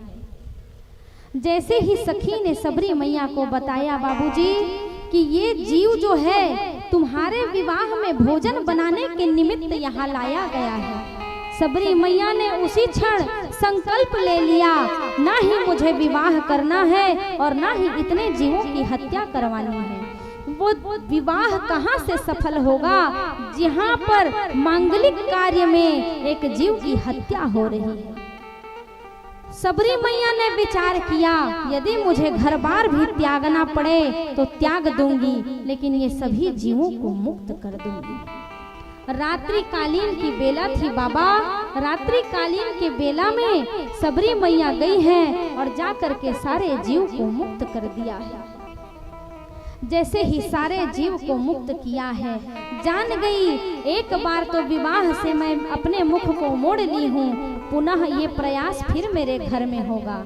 इससे अच्छा ये है कि मैं अपने जीवन को वैराग्य में लगा दूं। और सबरी मैया ने उसी क्षण अपने घर को त्याग दिया और त्याग करके जंगल की ओर चली गई और जंगल की ओर गई, जंगल की ओर जाने लगी। अब देखा कि मैं तो भीलनी जात हूँ भैया, जात में मैं छोटी जात की हूँ। मेरा पूजन, मेरा विधि, मेरा छुआ हुआ कोई भी ऋषि मुनि स्वीकार नहीं करेगा, क्योंकि ये आपकी और हमारी मानसिकता बड़ी बुरी है भैया। ये रामचरितमानस की कथा से मैं ये कहती हूँ कि ये जो छोटा विचार है ना जात पात की छुआछूत की, इसको त्याग दीजिए। ये रामचरितमानस की कथा बताती है कि हमें आपस में परस्पर प्रेम कैसे स्थापित करना चाहिए। क्यों? क्योंकि परम ब्रह्म परमेश्वर राम जी ने सभी जातियों को स्वीकार किया है, तो आज क्या हम राम जी से बढ़कर हो गए हैं जो हम जात पात के कपोल दृष्टिकोण को लिए बैठे हैं? नहीं भैया, सबको स्वीकार करना सीखिए, सबको प्रेम करना सीखिए। जिस दिन हम सबको प्रेम करना शुरू कर देंगे ना, उस दिन कोई हमसे दूर नहीं होगा। क्यों? क्योंकि ये जीवन रूपी लीला है ना, कब समाप्त हो जाएगी कोई नहीं जानता है। तो सबरी मैया ने ना क्या किया, छुपके छुपके जितने ऋषि मुनि थे सबकी सेवा करनी शुरू कर दी। भोर की बेला में 4 बजे मैया सबरी उठती, जाकर के ऋषि मुनि के आंगन को बहार देती और जाकर के फलों की व्यवस्था कर देती, जाकर के आंगन को झाड़ू बहारू कर देती, जाकर के लकड़ी इकट्ठा कर रख आती। अब मतंग ऋषि को ये बात पता चली कि आखिर ये सेवा करता कौन है। उस समय सतीत्व भी था भैया। आज जैसे मान लेवा ना, ये प्रांगण हमर जाए के बाद मां अगर कोनो बहार दिहिस और मान लेवा भैया पूछिस हगत है बहारे हज का, तो वह बड़ौकी बात रही, हाँ मैं तो बहारे हैं। सत्य है कि नहीं, है ना? तो ये है झूठ के समय, लेकिन उस समय ऐसा सतीत्व था कि ऋषि मुनि लोग भी ना बिल्कुल हाथ उठाकर कह देते थे, नहीं नहीं भैया हमने ये कार्य नहीं किया है। लेकिन मतंग ऋषि ने सोचा और ऋषियों ने विचार किया, ये पुण्य की चोरी हो रही है, पुण्य की चोरी हो रही है, तो आखिर ये पुण्य की चोरी करने वाला कौन है। एक दिन ऋषि मुनि जो है उसको पासना शुरू किए। ताड़ना, ताड़ना का अर्थ होता है देखना, ध्यान देना कि वास्तव में ये सेवा कौन करता है। तब भोर बेला में सबरी मैया अपने कार्य को कर रही थी। तब मतंग ऋषि ने सबरी मैया को बुलाया और पूछा, बेटी क्या बात है, तुम कौन हो? सबरी मैया ने दूर हटकर कहा, ऋषि मुनि मैं ना भीलनी जात की हूँ ऋषि मुनि जी, और मैं ऐसे ऐसे मेरे घर में क्रिया हुई है जिसके वजह से यहाँ आई हूँ जंगल में और आप लोगों का सेवा करती हूँ और राम जी का नाम लेकर मेरा जीवन बढ़िया मंगलमय कट रहा है। क्या आप मेरी सेवा स्वीकार करेंगे? सभी ऋषि मुनियों ने छुआछूत की भाव यहाँ पर भी दिखाई। कोई ऋषि मुनि ऐसा था जो केवल अन्न को त्याग कर केवल एक आहारे सदा व्रते, एक टाइम आहार करते थे और भगवान की भक्ति करते थे। कोई ऋषि मुनि ऐसा था जो केवल और केवल जल को पान करके भगवान की आराधना करता था। कोई ऋषि मुनि ऐसा था जो केवल दुग्धपान करके भगवान की नाम को जपता था। कोई ऋषि मुनि ऐसा था जो केवल और केवल पवन का आहार करके अपने जीवन को जीता था और भगवान की भक्ति करता था। मतंग ऋषि ने कहा, हम सब ऋषियों को इस भक्ता को स्वीकार करना चाहिए। सभी ऋषि मुनियों ने हाथ खड़ा कर दिया, कहा हम इसको स्वीकार नहीं करेंगे। क्यों? क्योंकि ये छोटे जात की है, ये भीलनी वर्ग की है। लेकिन मतंग ऋषि ने कहा, धिक्कार है ऋषि मुनियों, जो तुम लोग किसी एक भक्तिन जो भक्त के आध्यात्म और धर्म और भक्ति के पथ में आरूढ़ हुई है उसको स्वीकार नहीं कर रहे हो। तुम लोग को सोच करना चाहिए। अब मतंग ऋषि ने कहा, यदि कोई नहीं स्वीकारोगे तो पुत्री तुम चिंता मत करना, तुम्हें मैं स्वीकारूंगा। अब मतंग ऋषि ने सबरी मैया को स्वीकार किया है। अब मतंग ऋषि को सारे ऋषि मुनि अपने समाज से दूर कर दिए, उनको त्याग दिए। अब जैसे ही सारे ऋषि मुनि मतंग ऋषि को त्याग दिए हैं, अब मतंग ऋषि जी सबरी मैया दोनों मिलकर गुरु शिष्या भगवान का भजन करते हैं और भगवान का भजन करते करते क्या कहते हैं,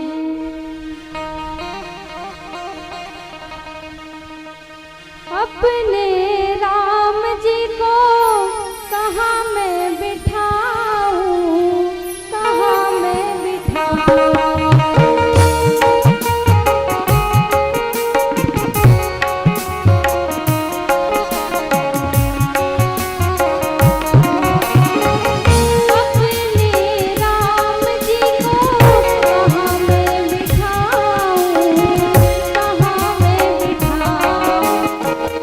अपने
सभी लोग सब ताली बजाते हुए झूम उठे।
गंभीरता से बैठ जाइए और कथा के बाद फिर सबरी मैया का भजन होगा। पहले कथा को बड़ी गंभीरता से सुनिए। यदि आपके और हमारे घर में, अभी मैं उदाहरण देती हूँ अपना, मैं यदि महेंद्र भैया को बोल देती हूँ कल मैं आपके घर आऊंगी, तो भैया मेरी प्रतीक्षा करेंगे, और यदि मैं नहीं आई तो दूसरे दिन भी प्रतीक्षा करेंगे, फिर नहीं आई तो तीसरे दिन भी प्रतीक्षा करेंगे। लेकिन यदि मैं एक हफ्ते तक नहीं आऊंगी तो क्या आप मेरी प्रतीक्षा करेंगे? नहीं करेंगे। लेकिन 10,000 वर्ष तक के सबरी मैया ने राम जी का प्रतीक्षा किया है।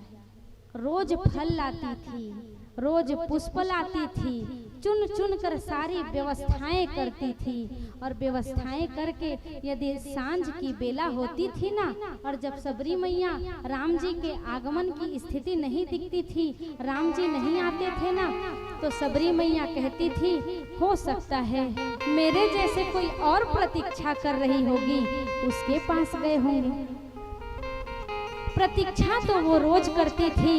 एक दिन मतंग ऋषि की परलोक धाम यात्रा की भी घड़ी आई भैया। जिस गुरु के आश्रय में मैया सबरी ने अपने जीवन को बिताया है, जंगल में भजन को जाना है, दीक्षा लिया है, आज वो गुरु जी कहते हैं कि हे सबरी, मैं तो राम जी का दर्शन नहीं पाऊंगा, लेकिन एक समय ऐसा आएगा जिसमें तेरे पास स्वयं तुझे दर्शन देने के लिए राम जी स्वयं इस हमारे आश्रम में आएंगे। और वो भी बेला आई है भैया, जब राम जी आए हैं, और आए हैं तो सबरी मैया ने पूछा, जैसे ही गुरु जी का परलोक धाम यात्रा होने की बेला आई, आखिर राम जी आएंगे तो मैं राम जी को पहचानूंगी कैसे? तब कहते हैं सरसिज लोचन बाहु विशाला, सरसिज लोचन बाहु विशाला, सरसिज लोचन बाहु विशाला, सरसिज लोचन बाहु विशाला, जटा मुकुट सिर उर बनमाला, मुकुट सिर उर बनमाला, श्याम गौर सुंदर दो भाई, गौर सुंदर दो भाई, सबरी पड़ी चरण लपटाई, चरण लपटाए, राम सिया राम जय जय राम, सिया राम जय जय राम, हो राम सिया राम जय जय राम, सिया राम जय जय राम। लोगों की ये मन में भ्रांति बनी हुई है कि सबरी मैया जो है जूठा पेड़ खिलाई है। सब यदि ध्यान से सुनेंगे तो समझ में आएगा भैया, सबरी मैया जैसी भक्ता, सबरी मैया जैसी भक्तिन, सबरी मैया जैसे समर्पित भाव वाली देवी ने जूठा पेड़ नहीं खिलाया है। जैसे मान लीजिए 4-5 पेड़ लगे हुए हैं बेर के, यदि एक पेड़ से 5 फल को वो खाकर चख कर देखती हैं, यदि पांचों फल मीठा रहता है, तब उस पेड़ से बेर जो है लेकर के जाके भगवान के लिए एकत्रित करती थी। अच्छा आप बताइए, जिन्होंने अपने जीवन को पूरा राम जी की प्रतीक्षा के लिए समर्पित कर दिया है, क्या वो राम जी को जूठा बेर खिलाएगी? खिलाएगी क्या? नहीं खिलाएगी ना। तो भगवान के किसी भी भक्त के प्रति मन में ना कोई भ्रांति नहीं रखनी चाहिए।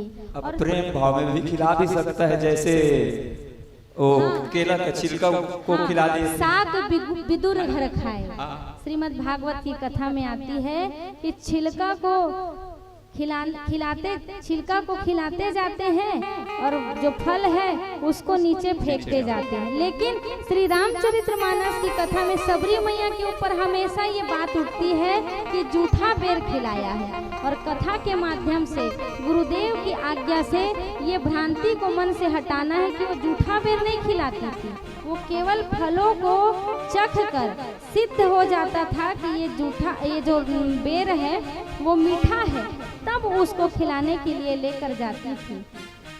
और मतंग ऋषि ने जैसे ही उनको कहा कि एक दिन राम जी तुम्हारे पास आएंगे, अब वो भी बेला आई है जब राम जी आए हैं।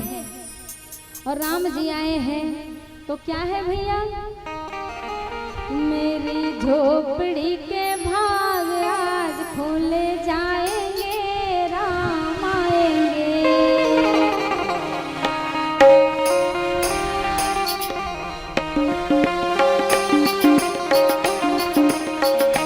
मेरी झोपड़ी के भाग आज खोले जाएंगे, राम आएंगे।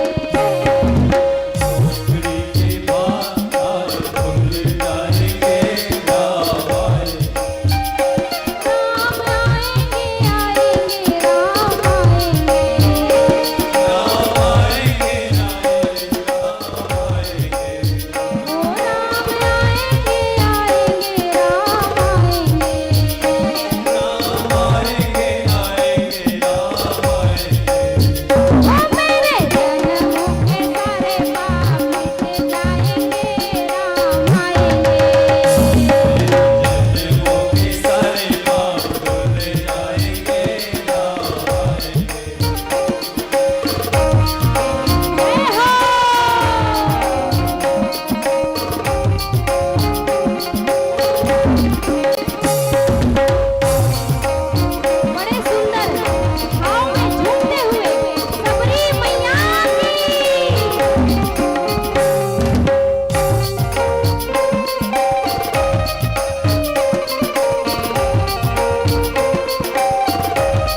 कब तक?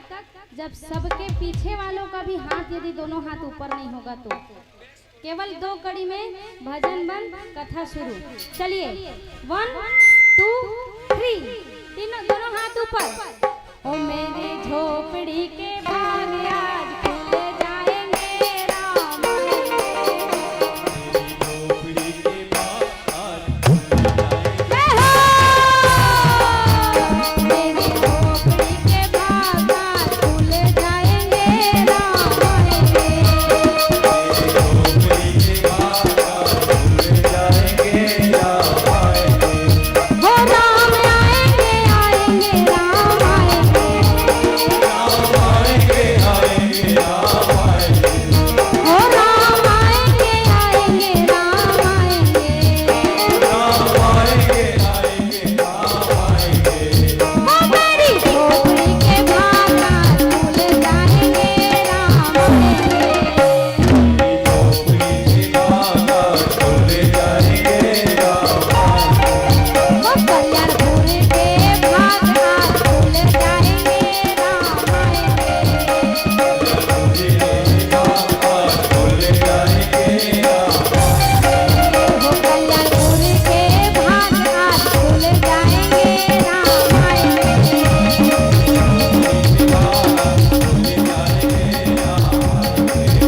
राम आएंगे, राम आएंगे, राम आएंगे। कल्याणपुर के भाग आज खुल जाएंगे राम आएंगे। अब राम जी जो है सबरी मैया के समीप आ गए हैं और राम जी ने उनको सुंदर उनके सत्कार को स्वीकार किया। राम जी वहां भी नहीं गए जहां कोई ऋषि मुनि केवल एक आहार लेकर के उनकी तपस्या करता था। न ही राम जी वहां गए जो केवल और केवल दूध का पान करके उनकी प्रतीक्षा कर रहे थे, और न ही राम जी वहां गए जहां केवल और केवल कोई पवन को लेकर के भगवान की तपस्या कर रहा था। राम जी सबके पास जाकर पूछते हैं कि सबरी मैया का कुटिया कहाँ है, और राम जी अभिमान करने वाले ऋषियों को भी त्याग कर सबसे पहले किसके पास गए हैं? सबरी मैया के पास गए हैं। और सबरी मैया ने जल को बाद में स्पर्श किया, पहले अपने आंसुओं से राम जी के चरणों को धोया है। और राम जी के चरणों को धोने के बाद नवधा भक्ति प्रदान किया है। वो नवधा भक्ति कौन सी है? प्रथम भगति सन तन कर संगा,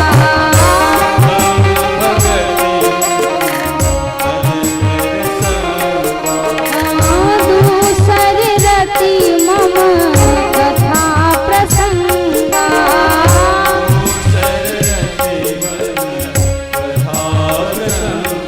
गुरुपद पंकज सेवा तीसरी भक्ति अमान, चौथी भक्ति मम गुण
नवधा भक्ति को भगवान ने प्रदान किया और कहा जीवन में संत का संग हो जाए। ये प्रथम भक्ति है। भक्ति भगवान के कथा में जिनका जो है भगवान की कथा के प्रति यदि प्रेम हो जाए, वो दूसरा नवधा भक्ति का आशीर्वाद है। मान रहित होकर गुरुदेव की सेवा करना, ये तीसरी भक्ति है। कपट का त्याग करके भगवान के गुणगान करना, ये चौथी भक्ति है। और पांचवी भक्ति बताया है विश्वास पूर्वक भगवान की किसी एक मंत्र का जाप करना, ये क्या है? पांचवी भक्ति है। छठवीं भक्ति बताया जीवन में सज्जनता शीलता के साथ अपने कर्तव्य का पालन करते रहना, ये छठवीं भक्ति है। और सातवीं भक्ति में बताया सबको एक समान देखना, संत का सम्मान करना और भगवान से अधिक प्रेम करना। और आठवां बताया है धर्म पूर्वक जीवन में जितना लाभ हो रहा है उसी में संतुष्ट रहना और सपने में भी किसी की बुराई ना करना, ये क्या है? आठवीं भक्ति है। और नौवीं भक्ति बताया है जीवन में सहज हो जाना, भगवान के भरोसे हो जाना और भगवान के ऊपर अपने आप को लीन कर देना, ये नवधा भक्ति को बताया गया है। यदि ये 9 भक्ति में से किसी एक भक्ति को भी यदि आपने अपने जीवन में धारण कर लिया ना, तो मानिए आपका जो ये मनुष्य जीवन है ये सार्थक हो जाएगा। और शबरी मैया का सुंदर ये जो है कथा यहीं पर विश्राम लेता है। आगे की कथा कल हम श्रवण करेंगे। बोलिए सियापति रामचंद्र की जय। हेलो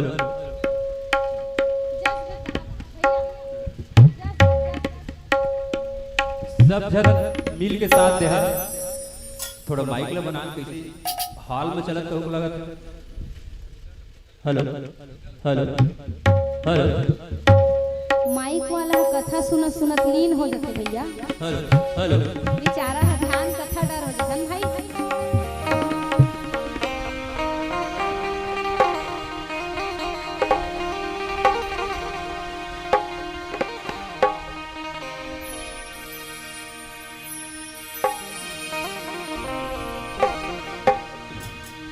मुड़े बाबीरा रे हवे महामाई ना। दोनों हाथ उठा के तालियों की सेवा करते हुए सब खड़ा हो जाओ। खड़ा हो खड़ा मत करा, अभी खड़ा मत करा, पूरा भगदड़ हो जाएगी। खड़ा मत, बैठे रहिए, बैठ के तालियों की सेवा, हाथ ऊपर, क्योंकि खड़े होने से अव्यवस्था हो जाती है। अंत में जिस समय आरती आएगा उस टाइम खड़े होइएगा। मुड़े बाबीरा रे हवे महामाई ना, मोहिनी बरन लागे, मोहिनी बरन लागे ना। दोनों हाथ उठा के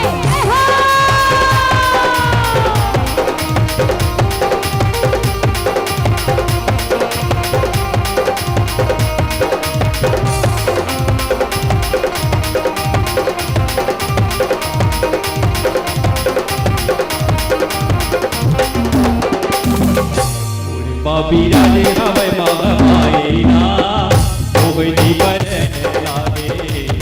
बाबीरा रे हवे महामाई ना, मोहिनी बरन लागे। बाबीरा रे हवे महामाई ना, मोहिनी बरन लागे। बाबीरा रे हवे महामाई ना, मोहिनी बरन लागे। मोहिनी बरन लागे ना,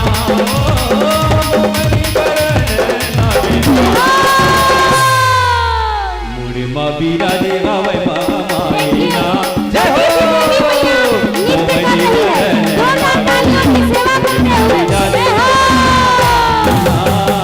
मोहिनी बरन लागे, मोहिनी बरन लागे ना।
तो मैं मला थोड़ी कही हूँ गावा कही एक जस गीत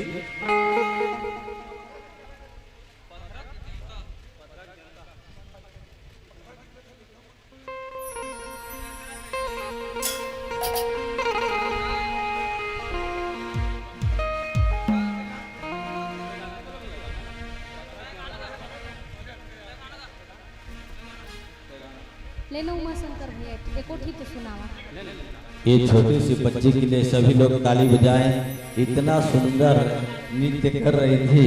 यही साक्षात देवी का अवतार छोटी सी बच्ची है और कितना सुंदर भाव हो करके और नृत्य कर रही थी। सभी लोग ताली बजाएं। ये मेरी तरफ से सत्संग माता रानी के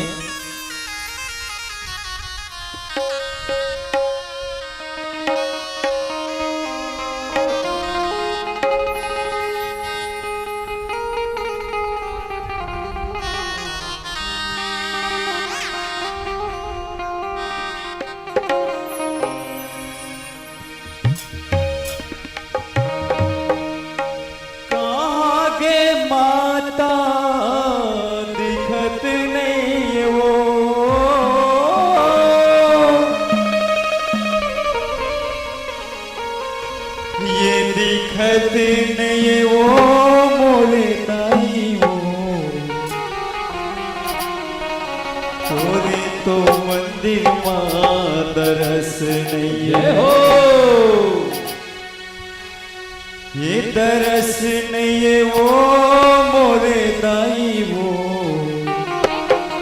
तोरे तो मंदिर माँ तरस नहीं ये ठगी ठगी सेवाना कराए मोरे माता वो मोर पथरा के देवता दिखत नहीं वो बोलत नहीं वो सुनत नहीं वो बोलत नहीं वो सुनत नहीं वो और पथरा के देवता बोलत नहीं वो पथरा सभी लोग ताली बजाते हुए बोलत नहीं वो बोलत नहीं ना बोलत नहीं वो बोलत नहीं ना और पथरा के देवता बोलत नहीं वो और पथरा के देवता बोलत नहीं ना बोलत नहीं वो बोलत नहीं वो बोलत नहीं ना और पथरा के देवता बोलत नहीं वो पथरा के देवता बोलत नहीं वो बोलत नहीं वो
एक बार सौरी मैया के लिए ताली बजाओ। बहुत सुंदर भाई उभर कर गए हैं, बहुत सुंदर पात्र निभाए हैं सौरी मैया की।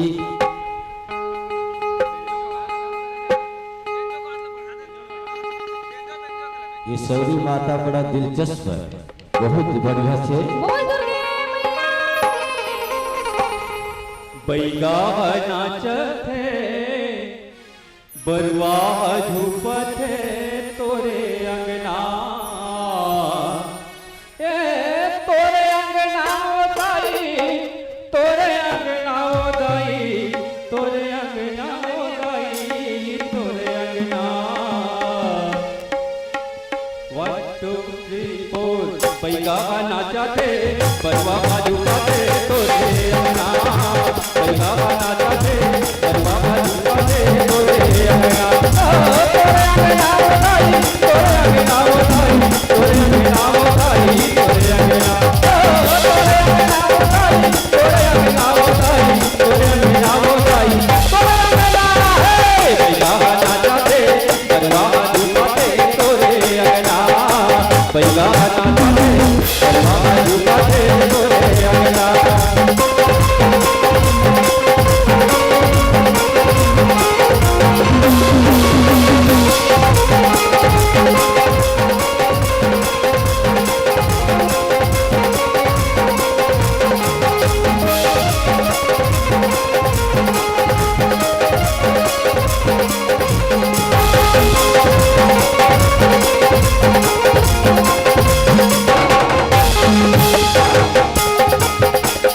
झुक झुक के बैगा आवे तड़तड़ मारे सांझ वो तड़तड़ मारे सांझ। झुक झुक के बैगा आवे तड़तड़ मारे सांझ वो तड़तड़ मारे सांझ। ये घुलट घुलट के बरुआ नाचे कटकट बाजे सांझ वो कटकट बाजे सांझ। ये घुलट घुलट के बरुआ नाचे कटकट बाजे सांझ वो कटकट बाजे सांझ। ये दुर्गुर जागर बुकुर वागन बड़ी मकान के बैला ना मेरो मकाने कीला काम खावे बिन बिन गिरा पकोड़ा मचा चकला मिर्च पकड़ा। पाछू पाछू गाते अपने अपनी गाते तोरे अंगना, बैगा नाचते बरुआ झूपते तोरे अंगना। तोरे अंगना दाई, तोरे अंगना दाई, तोरे अंगना दाई, तोरे अंगना। तोरे अंगना दाई, तोरे अंगना दाई, तोरे अंगना दाई, तोरे अंगना। बैगा झूपते बरुआ नाचते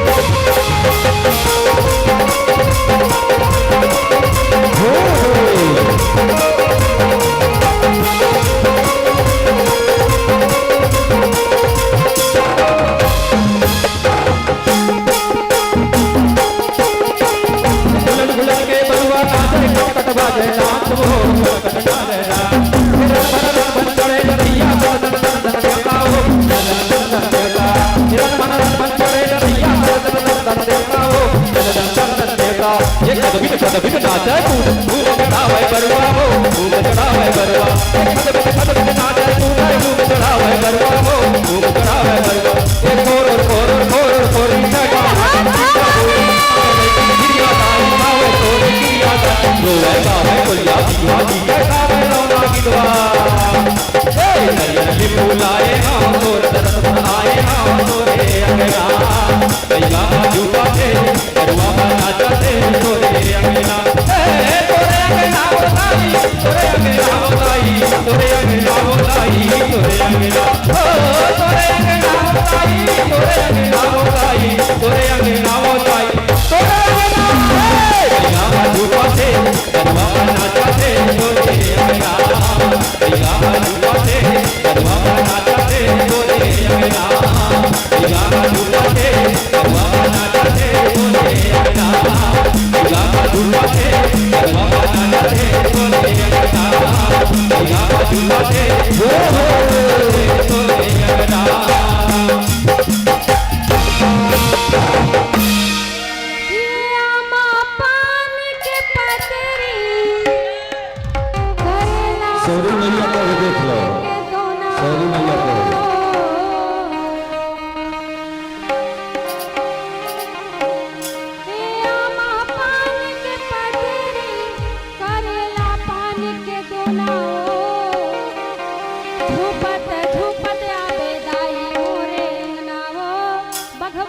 चढ़ के आबे दाई मोरे अंगनावो मामा पान के पतरी करेला पान के सोनावो झूपत झूपत आबे दाई मोरे आवे मोरी अंगना ए आवा पान पतरी करेला पान सोना हो पान पतरी करेला पान सोना हो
बोलिए दुर्गे मैया हेलो बोलो दुर्गे मैया की जय। आज के सायंकालीन प्रसाद बिंदु निर्मलकर पति प्यारे निर्मलकर की ओर से 56 भोग के प्रसाद रखे गए हैं और साथ ही साथ माँ भगवती कीर्तन पार्टी फाटक पारा की ओर से हलवा का प्रसाद। बोलो इन दोनों की श्रद्धा भक्ति की जय। और जो भी भाई बहनी मल्ला प्रसाद के अगर लाए हो तो यहाँ आकर के अपन नाम और प्रसाद लिखवा लो ताकि हम अपन के प्रसाद के कोनो भी देना चाहते हैं उन्हें भी दे सका था। बोलो दुर्गे मैया की जय।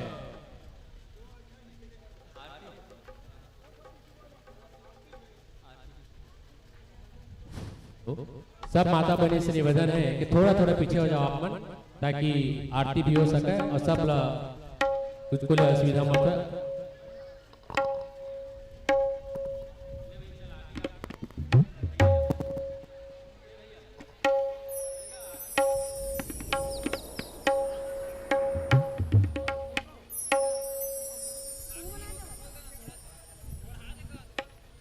सौरी मैया को भी शांत कराओ ना जी, उनको भी शांत कराओ, उसके बाद फिर आरती प्रारंभ होगा।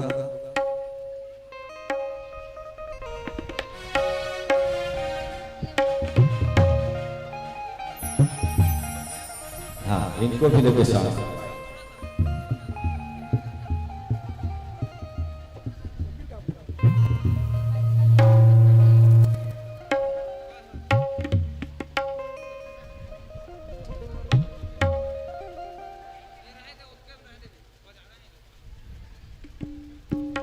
टेंट वाला भाई ये पंखा उतार दो स्टैंड से, नहीं तो कोई ऊपर में गिर जाएगा। पंखा का सामने वाला नीचे उतार दो।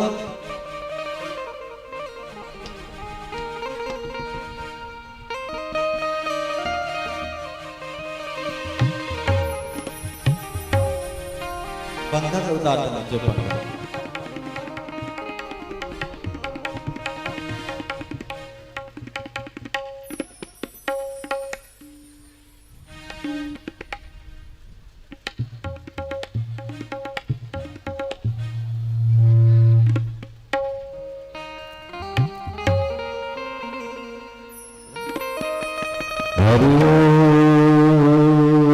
चंद्रमा मनसुजातस्य सूर्यो अजायतः सूत्रं प्रज्वलितेह आत्मं दृश्येह।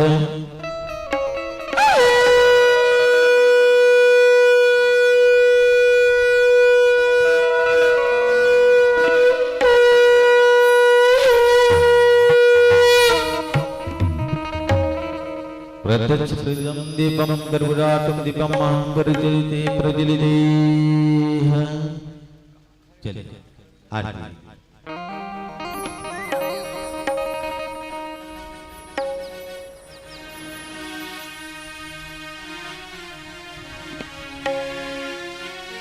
सभी लोग अपने अपने आरती प्रज्वलित कर लिए।